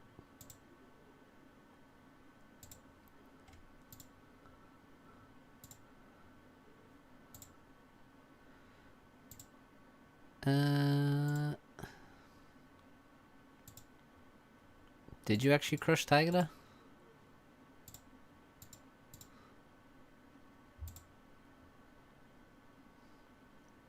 Watched it live. I don't even remember the game.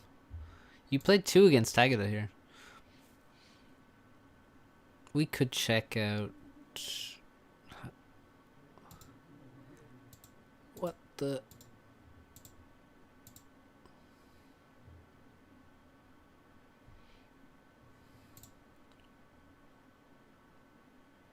Oh, the AC move on Tag Craftius. Yes. That made me feel good because obviously it didn't work on me. But you did play it differently. You copied my expansion to the 4 mexes. How dare you? Okay, we'll cast another game. We'll take a look at some of Alex's silly games that he recommended us. Why do no games show up?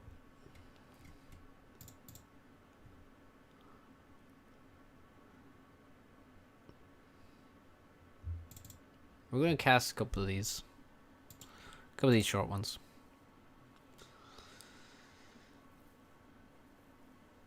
Yes, I know you did, Thomas. He just crashed the first time and you quit the second time.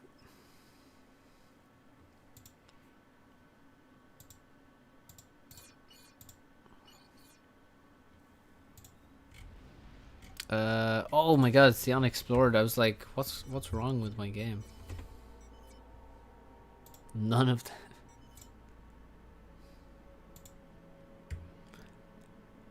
I'm just gonna cast the 2 short ones, I think. Oh my god, it's 5x5, 4v4. Okay, and what's going on here? Excuse me, sir. The Wreck making first bomber on a 5x5 4v4 game. And anyone else doing something that dumb? Nope.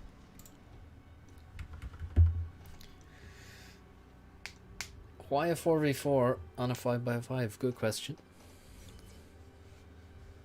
Raider has just realized what he's got himself in for.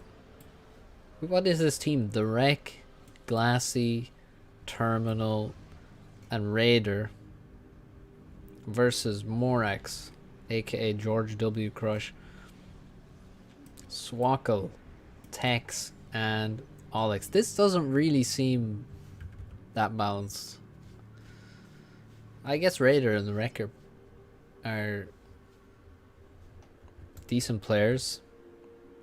I played with the Wreck once and we won against Nexus, so I guess he's a beast. Hard to know what's going on. There's too many colors. Burger stack indeed.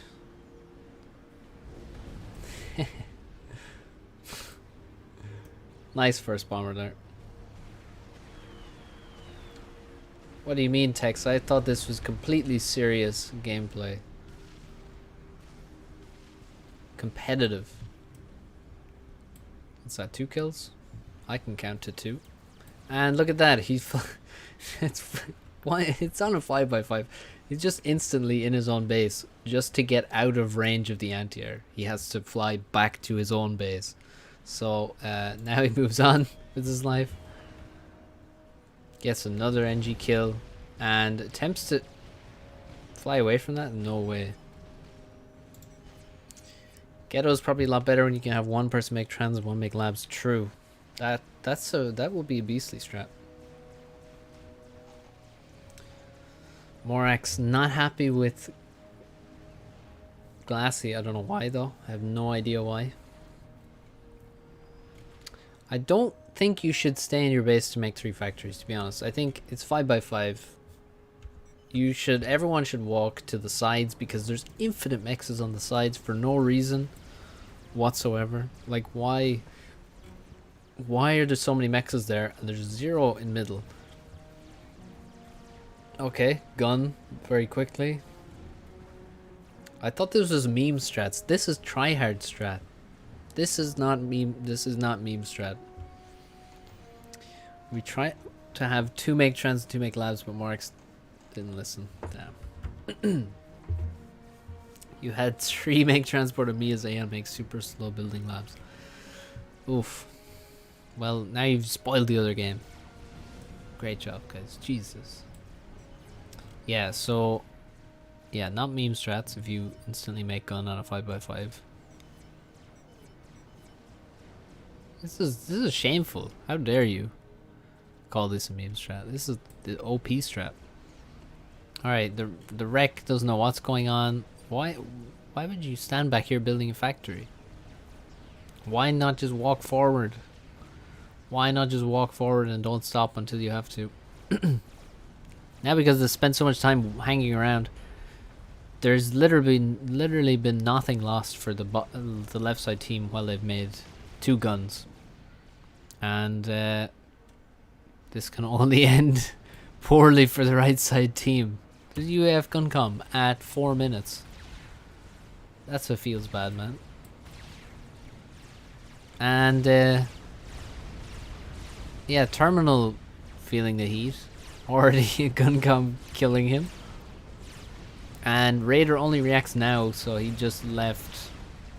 He just allowed the Guncom to get into range of him. He was busy typing in chat. He is correct in what he's saying though. We are tryhard and this MF already has gone gun. I mean he's absolutely correct. Like what? I would say the same thing.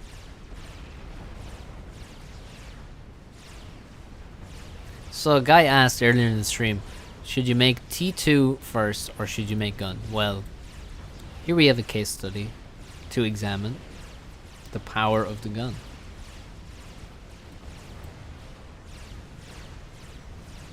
It's pretty good. Pretty good upgrade. Don't really know what Morax is doing though. He's walking in strange directions, staying far away from his own friend who needs his help. Swakkel is dropping kind of low. There's a Jester and a Bomber, and these 2 ACUs haven't taken the damage that they should have. Meanwhile, this is a 1v1 and one ACU has twice as much damage as the other. How is Morax dying? What kind of way is he using this commander? How is he so out of position? Morax, why are you doing this to yourself? This is bizarre. Now Raider is determined to take the explosion damage, then he changes his mind and he actually gets out of range, so kinda got away with that. And yeah, Terminal kinda low, so he should probably retreat, but yeah, now time for gun for Raider. He's making speed gun at the minute. Is he making range gun? I think gun for Glassy now, so Alex and Tex both have gun. Glassy has gun, and the wreck does not. He was busy trying to hold off Tex for a while. Alex also has some units. What a novelty.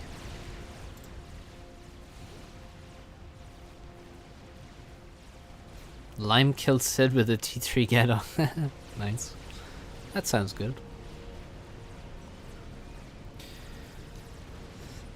Second gun upcoming for Raider. He's in a really good position. He's got loads of maxes. He's got, you know, stuff.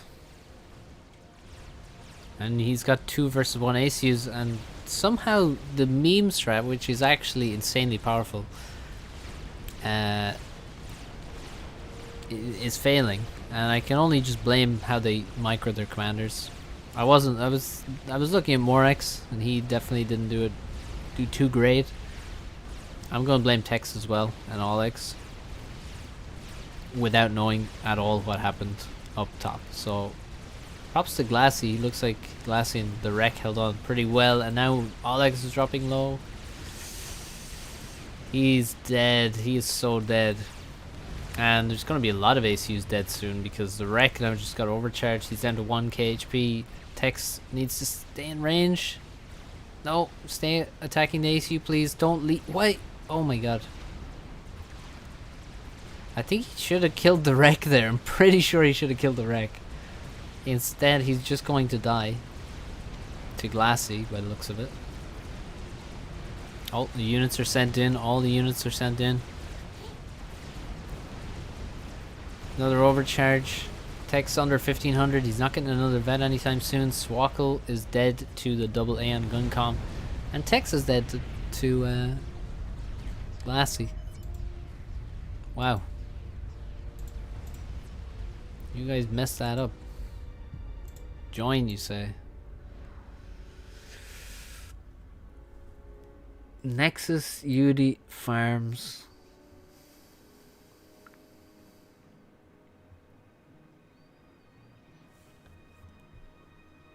You know what?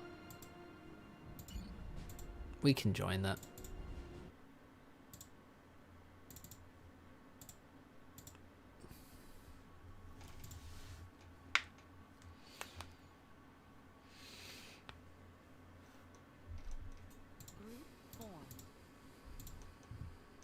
So who am I gonna be with? Nexus, I guess. Oh wait, I'm gonna be with Udi. Udi has a higher score, I think.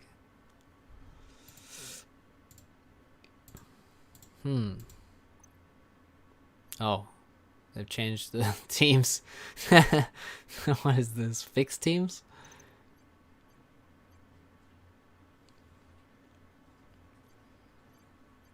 Hmm.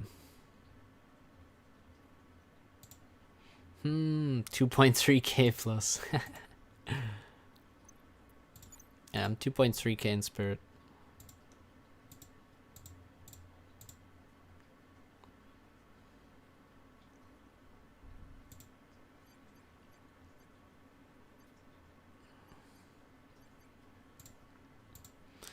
Okay, how do you play front on this map? Suddenly we're playing mega tryhard game. There's a singer thing about check the pinned comment and all will be clear. Go on Discord with Nexus mega tryhard. Ah, that's too much.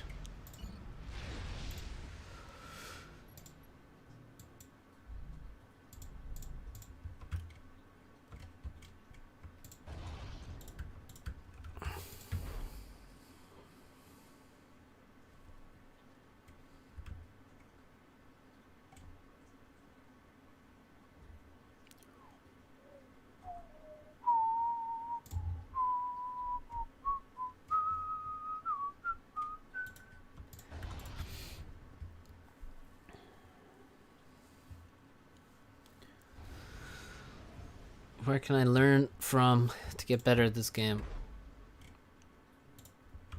Yeah, from like watching replays of the best players, watching your own replays, watching my stream yesterday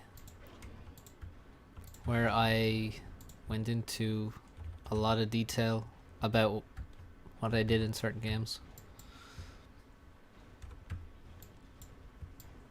You could watch this.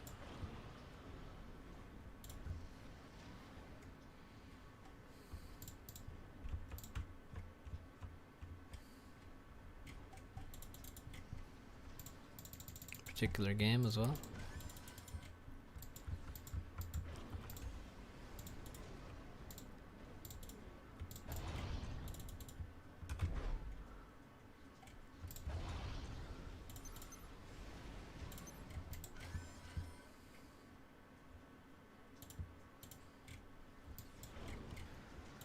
So we're heading to the middle. There's loads of reclaim here, so we gotta rush for it and send it to Nexus. Basically, hope he carries. That's all we do. And now we just build lots of NGs because, well, we also need to be able to spend the mass.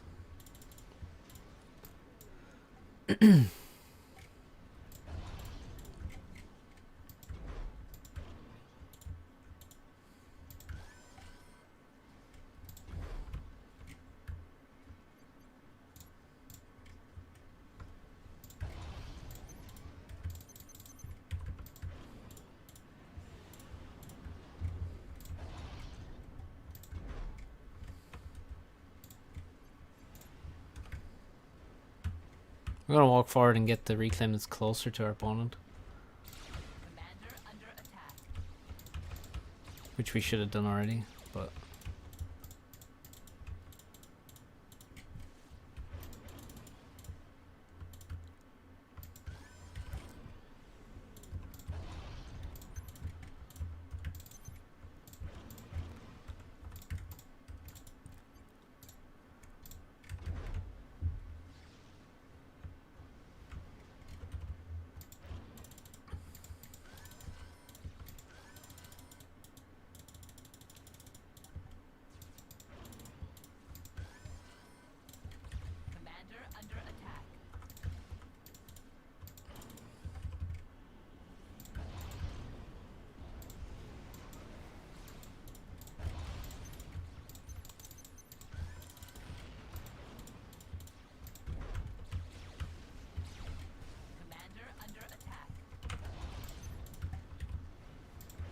Now we need E. Big time. But whatever, it's fine.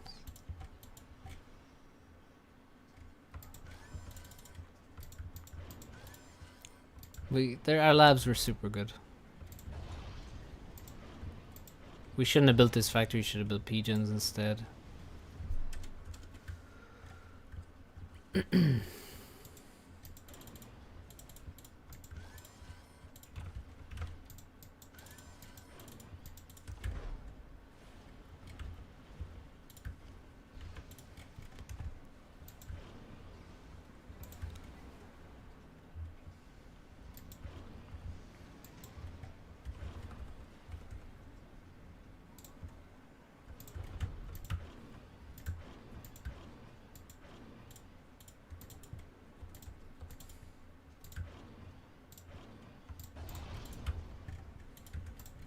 Let's grab the reclaim and stuff.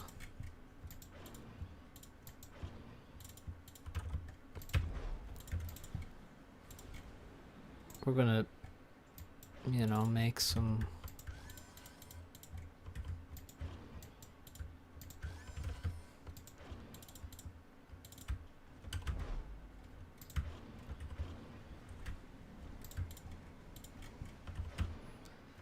What are we gonna make? Upgrade?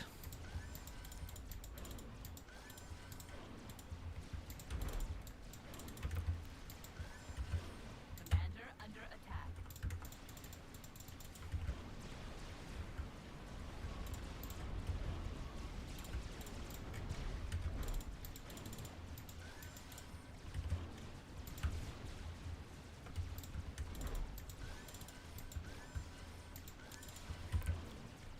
Commander under attack.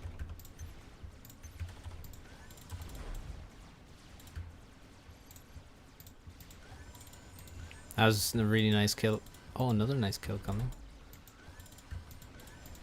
Hey, like that.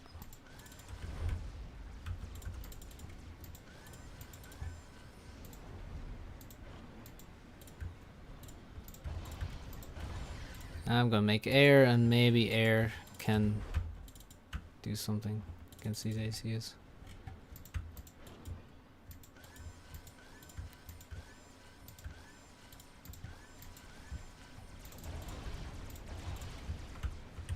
My reclaim game is pretty weak though.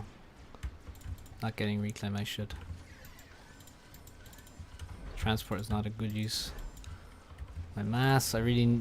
Yeah, the T2 Max was also probably a mistake.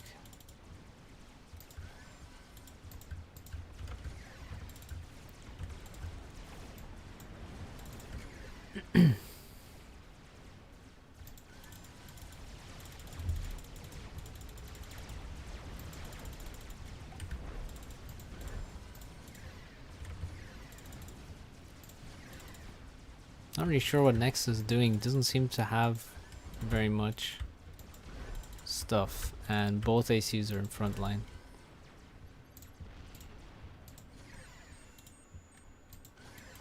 Looks super bad.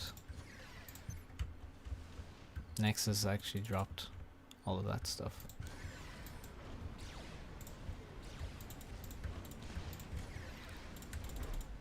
I need to be careful. No, they actually got in range of me. That's fucking terrible. That's exactly what did not need to happen there. Okay, we're good, we're good.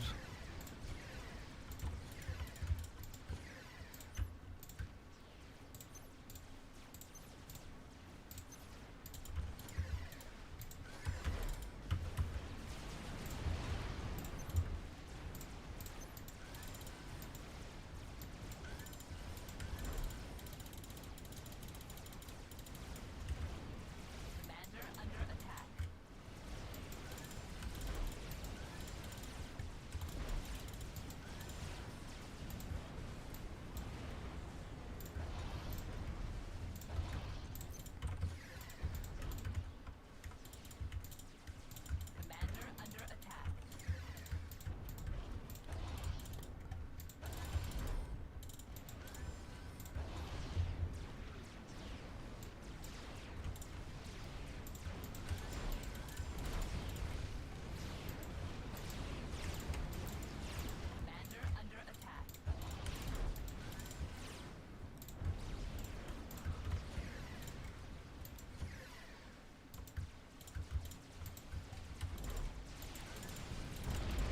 Nexus, you're so far back. They're firing my units. Shouldn't be allowed to do that. Commander under attack.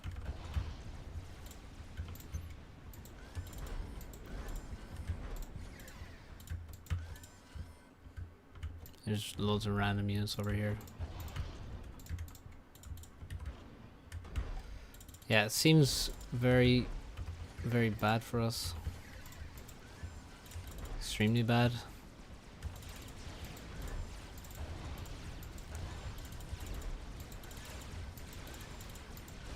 Can't get into range. They're microing extremely well.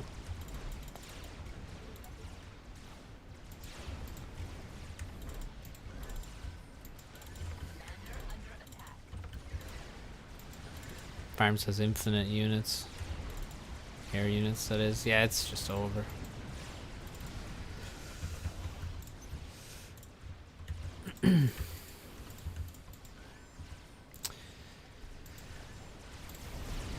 Totally.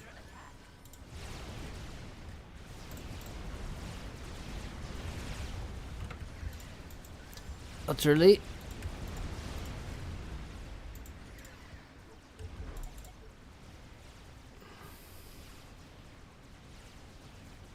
Commander under attack.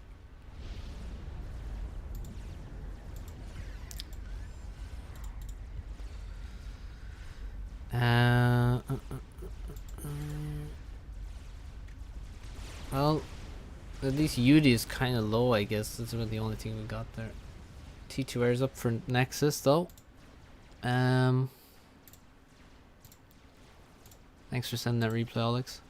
How can I remind myself to scout regularly? Well, just make sure you scout early on in the game with one of your first air units. Should be an air scout.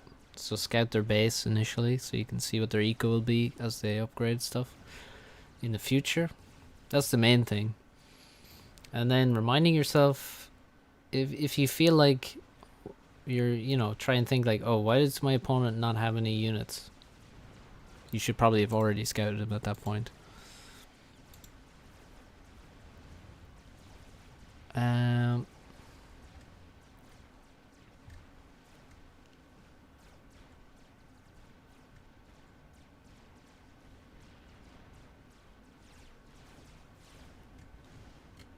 Let me see, there's a lot of chat there. Base layout is the best. It turned out pretty well, except for the lack of pigeons.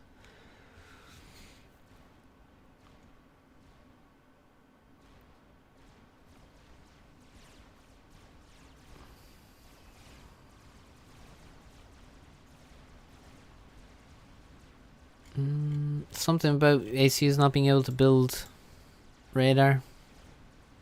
I really don't know why that is. But it works. It's fine. Yeah, so I really have nothing at this point. In terms of tech, sadly, I have like a couple T2 mexes at least, but like, look at UD's base. So much better. I kind of... Oh wow, this is a nice attack. But yeah, UD's base looks way nicer than mine, and UD's still alive. There's still 2 ACUs. Nexus doesn't have an upgrade at the moment. It looks tricky for Nexus. I mean, it already looked very bad. I think this attack, although it looks really nice, is not ultimately going to be enough unless there's some good snipes. But yeah, I mean, Nexus getting all the eco to himself is probably a good thing, I would say. I at least forced the ACUs to leave by exploding in their faces. I think that was a strong one.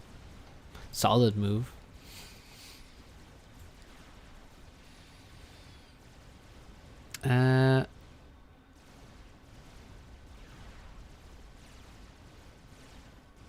Lore gameplay. Who really knows why the devs do anything? Because really, a lot of game developers make decisions because they're like, this is cool.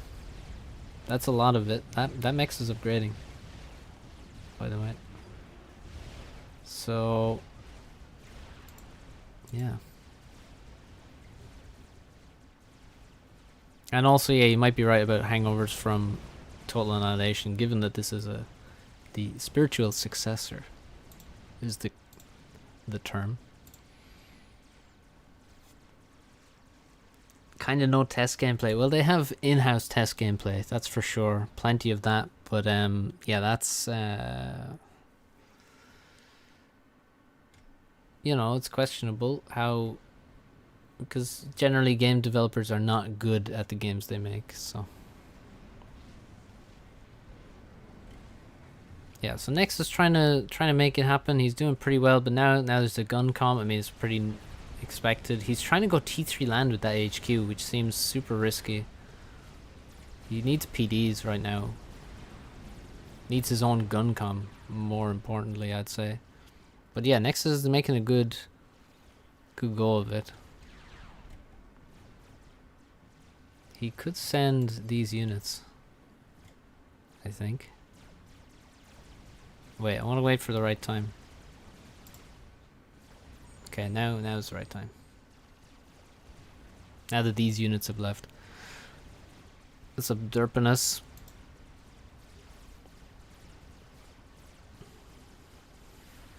Oh, hi, matey.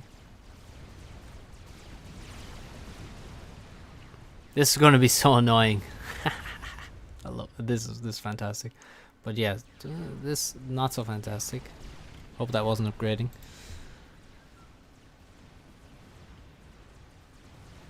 Uh-oh, big air loss. No flax.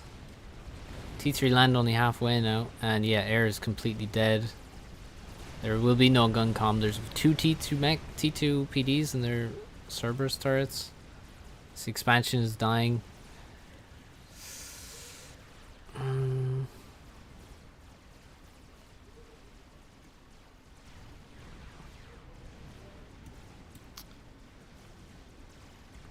Things are crumbling.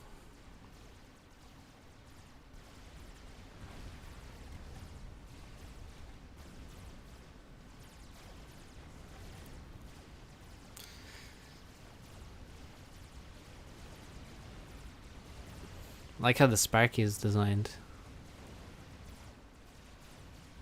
Well, the ACU has to be able to build, you know, economic stuff, because it's the all-in-one. It produces resources, it's a weapon, and it can build things. So it has to be able to build PGens and factories and mechs and stuff. Otherwise, it wouldn't be a builder, you know. It is a builder at the end of the day. It just has certain things it can't build, which is fine. I mean, I think it's good it can't build hydros on its own. And, you know, energy storage and mass storage. I think it actually is good for gameplay and radar.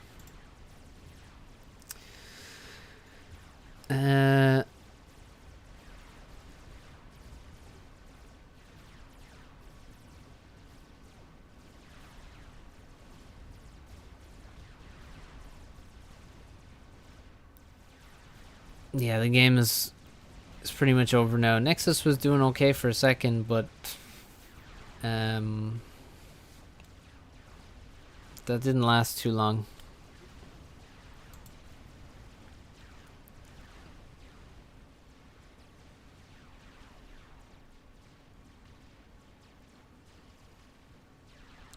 Chris not being interested in balance says a lot, doesn't it? Well, Chris Taylor's the ideas guy. He's the like, you know, the hype man. He's like, what if this cool thing was possible in the game? You know, that's his kind of role. You know, the dreamer guy. He's not. He shouldn't be interested in balance. Otherwise, you don't get cool ideas. You get like, you can go to you can lose out either way, because you get the. If you don't have the balance, then yeah, stuff is just like, wow, this is a crazy idea I had. And then it sucks to actually play with. But then on the other side, it's like you just have, you know, brainless robots designing your game to be perfectly balanced, then it's going to be probably boring as crap, you know. Well, GG. Didn't really play too great there now, to be honest, but I got a bit disheartened there.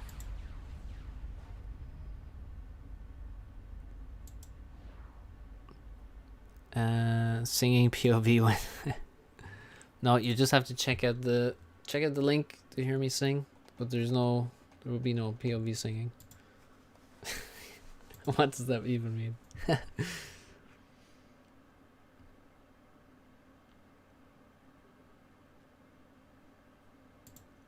Think of Chris Taylor's Michael Scott from The Office. Wow.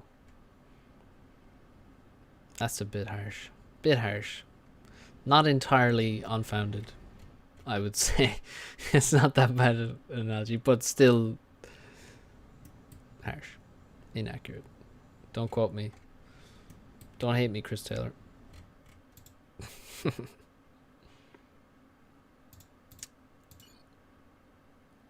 Think you do need balance and competition to sell your game today. I agree.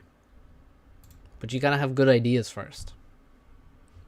And you can balance it after. As long as the ideas aren't too crazy. So there's me down there. It's like Yudi and Nexus were ahead on score.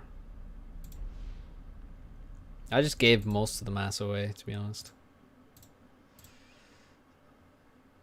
Left it all up to our Lord and Savior, Nexus of Reality.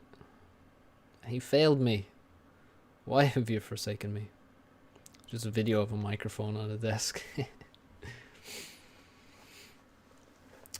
Chris Taylor does seem like a pretty competent programmer from his interviews and his current project's blog. Cool. The good things from Michael Scott, yeah.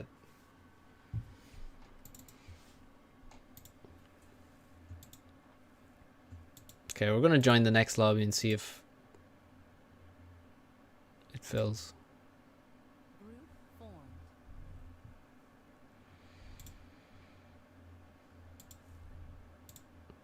Don't know how long we'll keep playing these games, though. It's a bit late.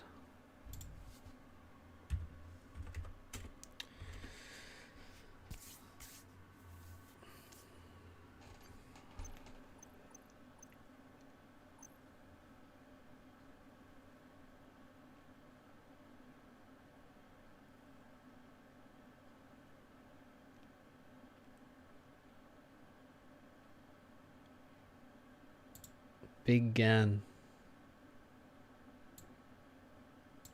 I'm not sure. Well, I guess you know. I've never even heard of that.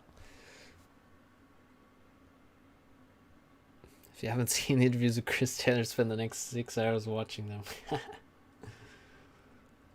Strong recommendation.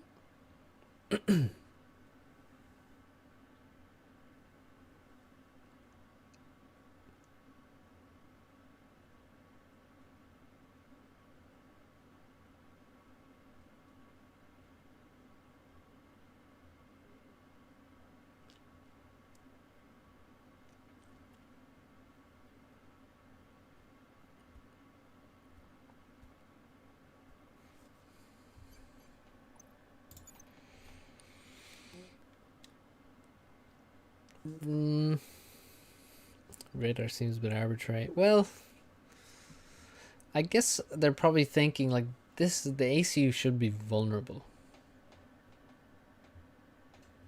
That's probably the thinking. Like the ACU should be vulnerable. The ACU, you know, it's very slow. Everything can catch up to it. But maybe that's part of it. Like the ACU shouldn't be able to just, bam, I have a radar. Because if you could build a radar with the ACU, I don't know, it kind of makes, I mean, it is definitely arbitrary. But I do still like it.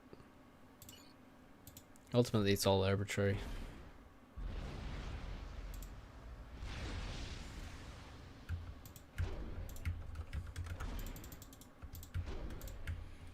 Just people making decisions based on things. And at this point, we don't know what they made the decision based on because it happened in 2006 or 7. So who the hell knows? Where should I go on this map? I should go here, I guess.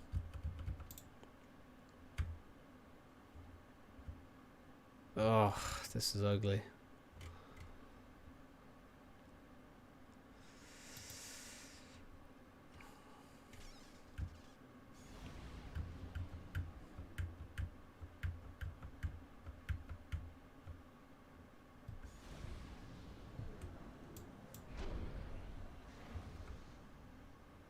How is the roasting?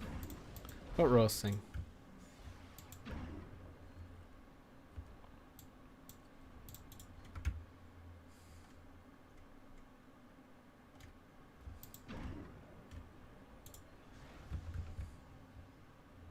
Saying click the link.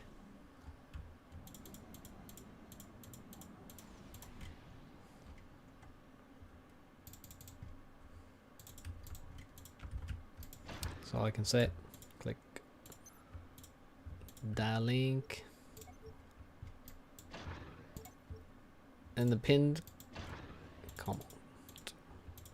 Roast your teammate. Clickbait title. Bad streamer, bad person.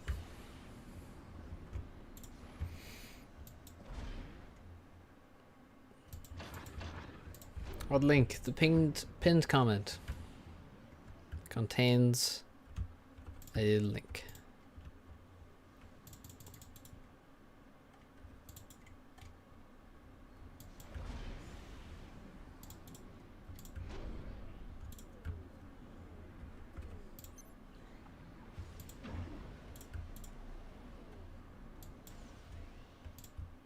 Is Funkov trolling, and does he really believe in all his bad ideas? I think he believes.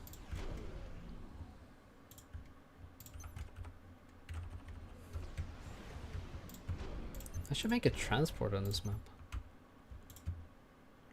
Doesn't really sound like me. You calling me a liar? I assure you it is me.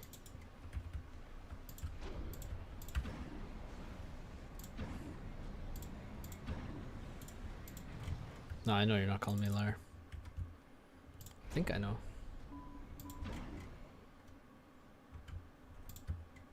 Okay. As doubt would say, we take those. I'm overflowing 100 power. Oh, he left this reclaim for me as well. Probably because I went to take it. And then didn't. Okay, labs. He saw my bomber. My bomber's idle. Has been idle for ages.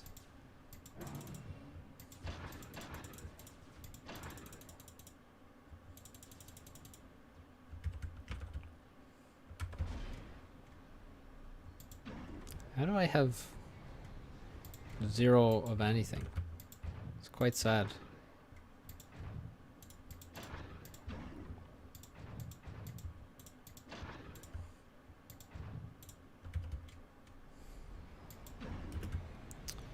First send units out, then energies for expansion. No.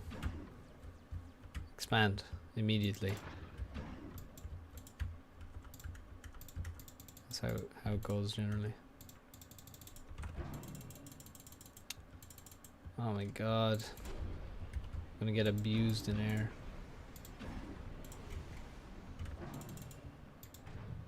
Oh, he's making a transport. That's what I said I should have done. And then I didn't.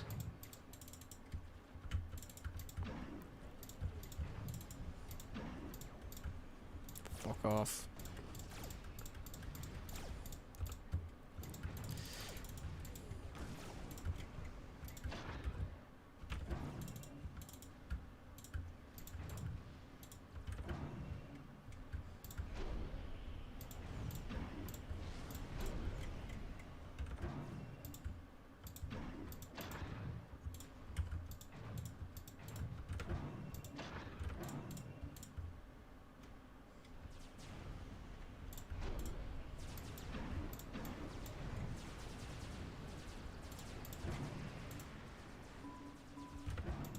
Yes, I know. What? Well, now I'm gonna lose my air now.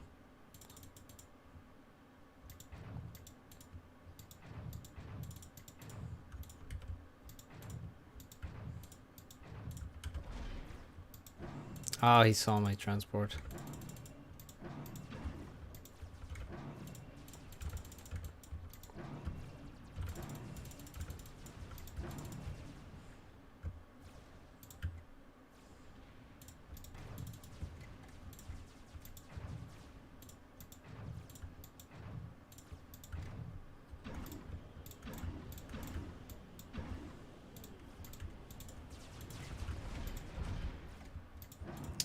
Yeah, I'm just getting destroyed. So, and I'm also building another transport because I'm bad at the game.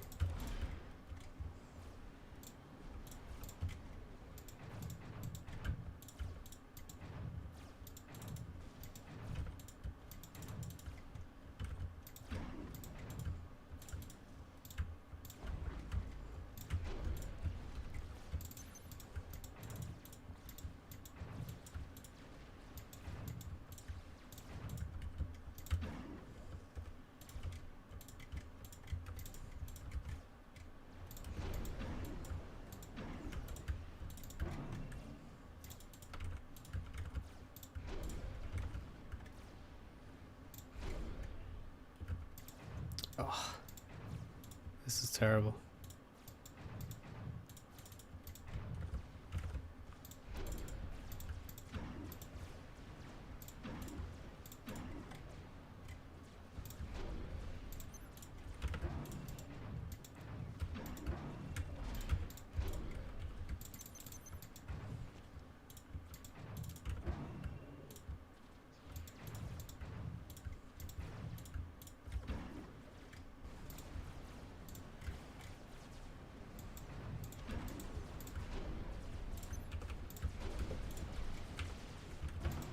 Oh, fuck.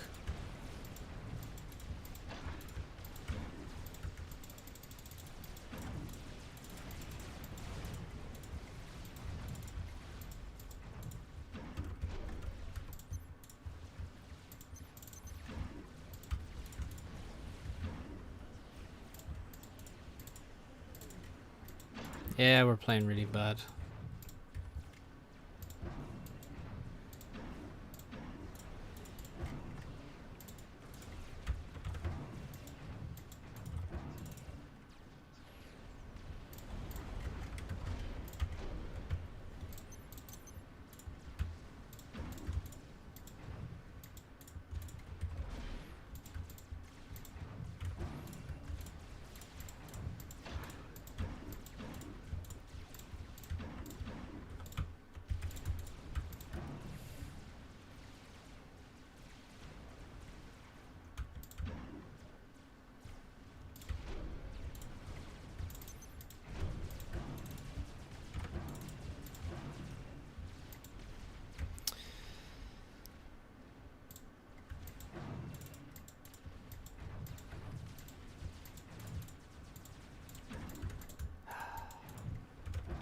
I hate playing this bad.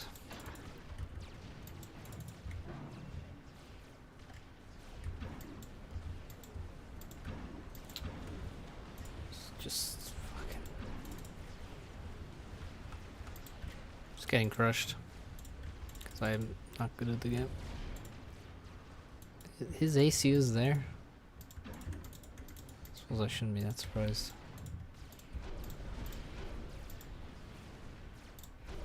I mean, we can just die here easily.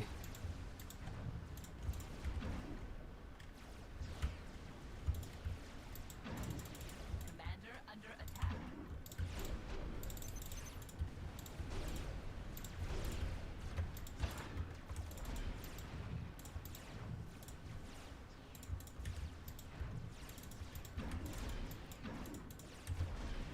Because of air.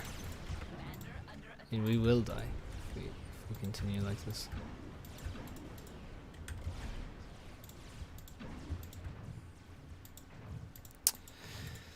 Ah, I just want to quit. already. I play better when no one's watching me live. That's the fact.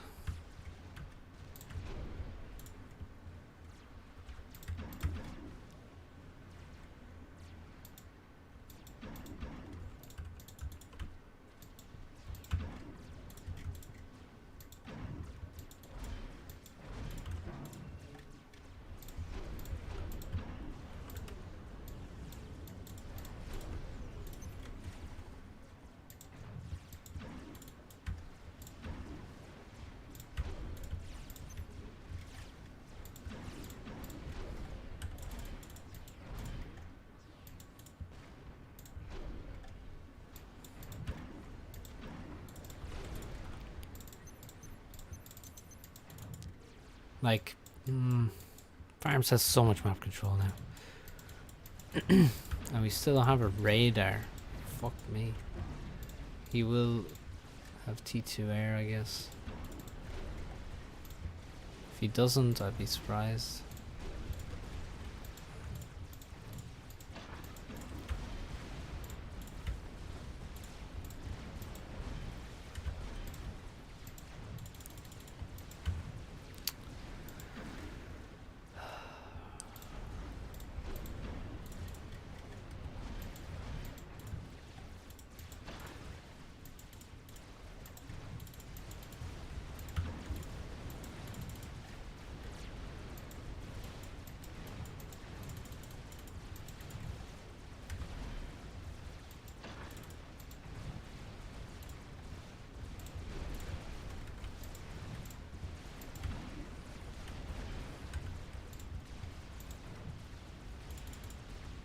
Yeah, I just misplayed the map basically in the opening, so we got fucked.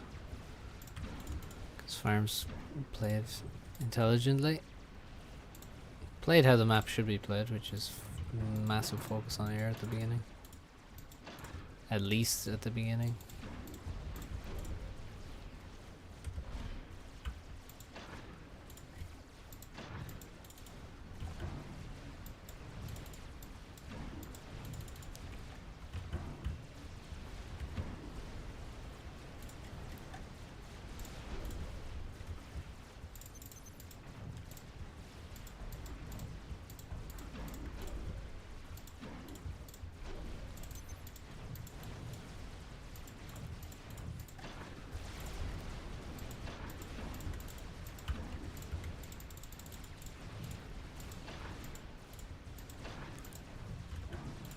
Oh my god, why? He's always ready to cancel me. Always.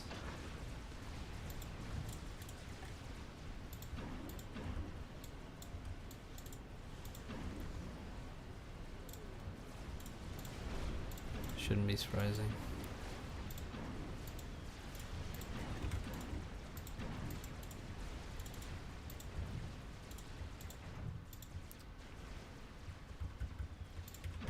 Opinion on this map? I don't like it. Don't like it. Nexa has bad taste in 2v2 maps.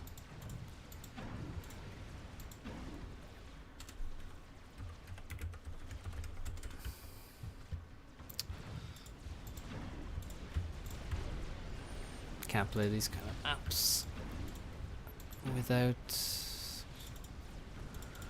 a lot of attention to detail in the opening.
This point I have literally nothing.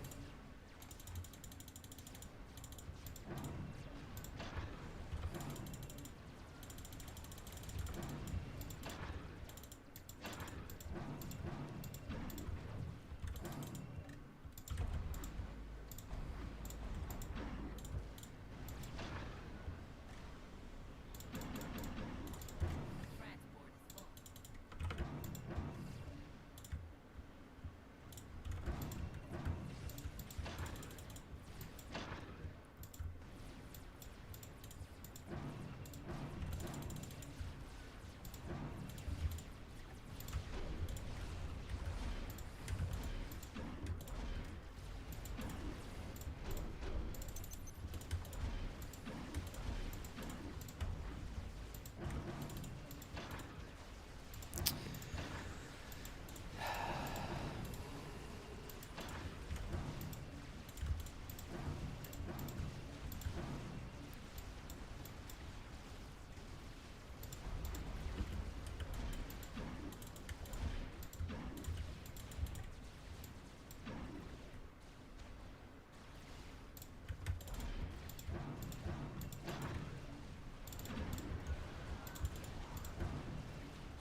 Why is my AC going there?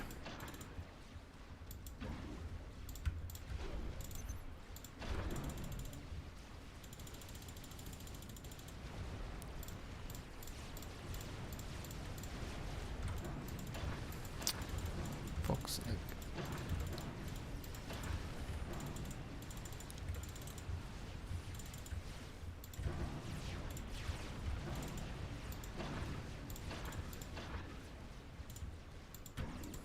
And we lost 3 Ilshis that we absolutely couldn't afford to lose.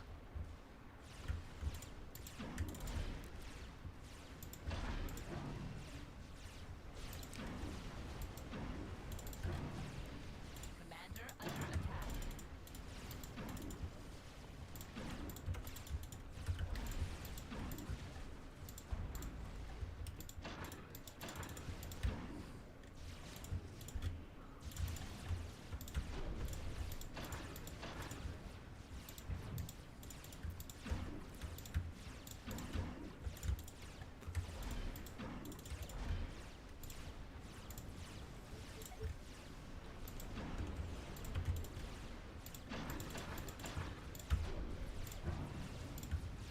Commander under attack. Oh, he has double gun com.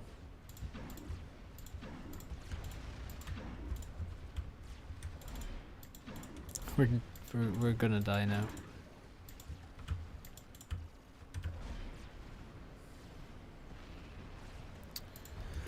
Which is fine, I guess.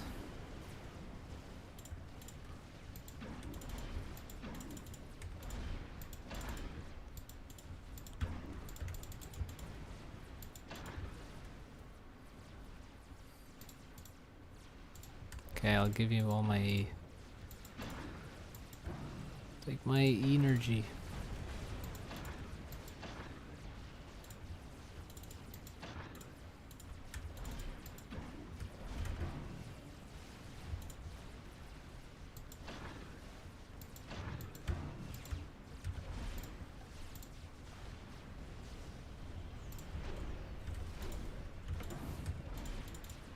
System enabled. Commander under attack.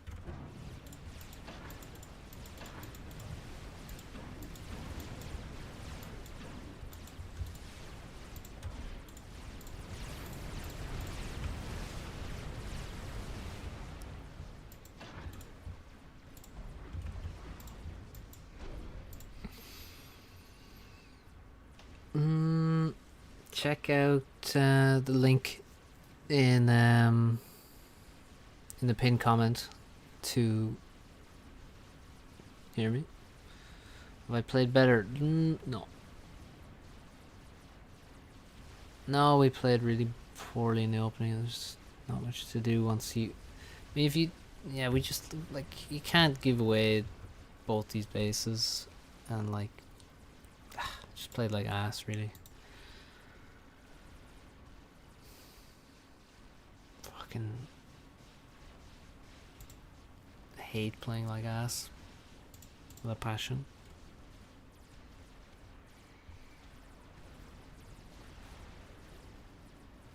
Farm's so obese with eco now.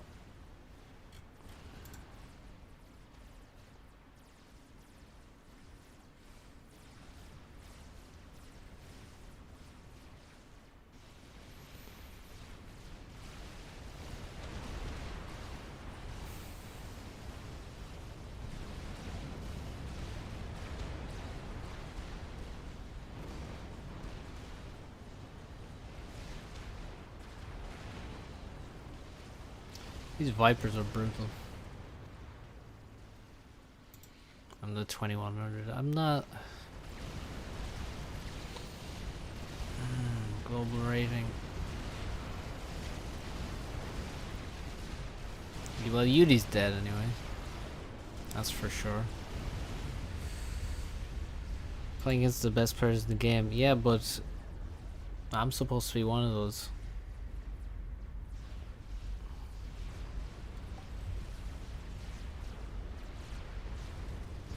Global rating is not the relevant metric.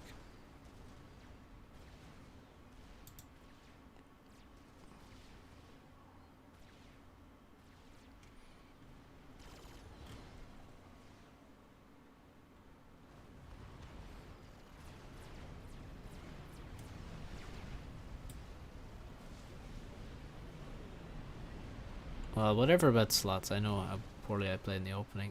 But, yeah, Nexus is doing really well. He really needs, like, a T2 Raider, Omni, maybe. I think Farms is in such a ridiculous position. Like, there's no way he can survive, surely.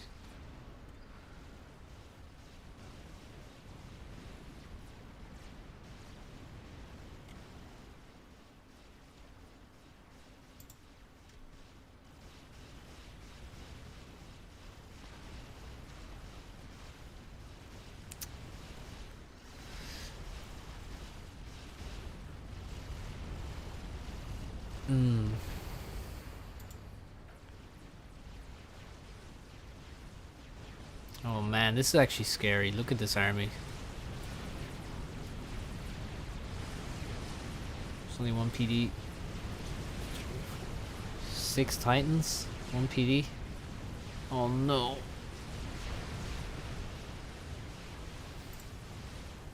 Oh no. I'm scared. Oh, Farms just won air as well. This is a brutal attack. Look, he's blocking the Titans from getting to the ACU as well. And now there's another army coming in here. The unit production is elsewhere, it seems. Well, no, actually, there's a lot of support factories here. So actually, it should be okay. Yeah, no, yeah, the PDs and the Titans held. Titans are sick. Can Farms die? Oh yeah, I mean, look, Farms is in the base, so if he doesn't win now, he's fucked. And he need to win. He needs to kill like at least this pigeon, in my opinion. But he needs like gunships and things. Yeah, this attack I would class as a failure, except for the air win. That was definitely not a failure.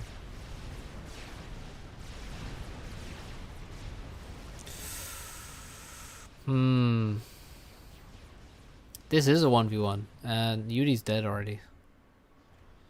Oh, this attack failed brutally. Jesus. Okay, I missed that attack totally. But yeah, Nexus. Look at Farm's eco. T3 mechs in the base. No T3 air though. Corsairs. Fucked rat lag. Who's lags? Looks like it might be me.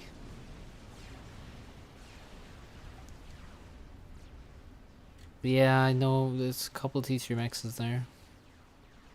I think Farms has more of the map though. Oh my god. Oh my god, he walked into the PDs. Oh, he's not gonna die though, is he? 'Cause there's shields. Shields are blocking the damage. He's so low. But there's so many shields. He's actually gonna live. Oh. Yeah, there's Corsairs kind of all over the place now.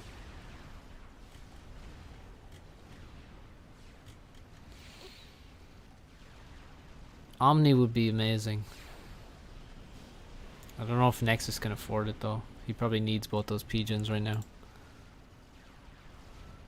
Oh, the air is crushing even though Farms has only T2.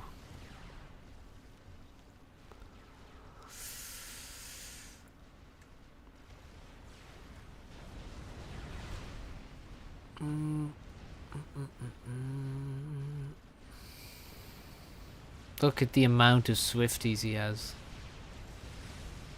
That's disgusting. Farms is still alive. He's upgrading at the front line. He's making... Oh god, focus him with the...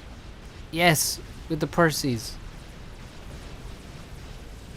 Oh my god, the shields are back.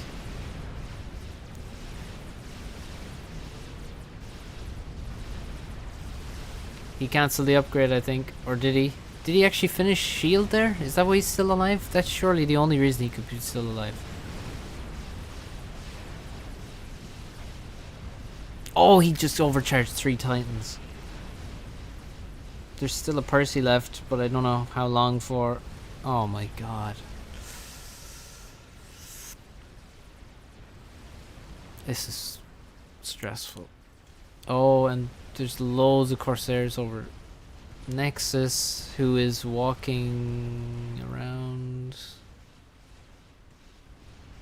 doing stuff. He's... Jesus. So Nexus is under attack. Farm's under attack. Nobody can protect their commander. Well, I mean, Nexus seems pretty safe. There's only some Corsairs. It's like, whatever. Farms now has T3 air. I wonder what the rest of his eco looks like. Oh, Flak. Beautiful Flak doing plenty of damage. That'll be nice in the future.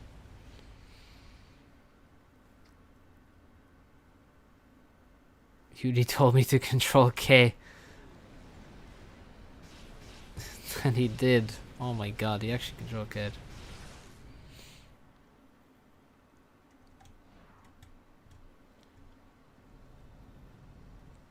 What's his... He only has 1 T3 mech still. But he has most of the map.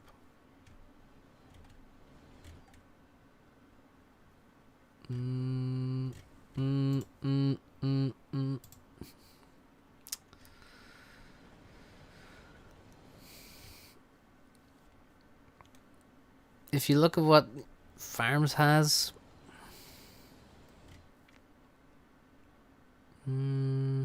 yeah, I mean, it's kind of dumb to control K, but at the same time, he has no T3 P-Gen. There's no... He's just going to lose air now. He can't snipe Nexus. It's kind of fair to control K, actually. Well, it's... Nexus is winning at this point. That's what we'll say. I think. Kinda.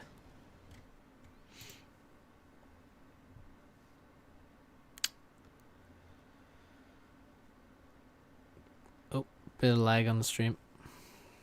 Just this small team chat. Okay. I'm disconnected from FAF. Alright, anyway, that's it from me. Thanks for watching. Possible to win anyway.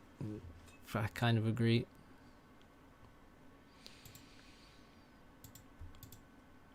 Yeah, the lag was bad. I think it was on my end. So, yeah, anyway. See you guys. And,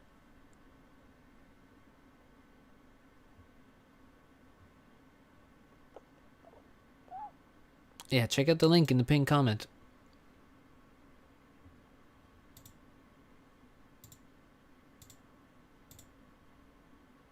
CPU lag? What the hell?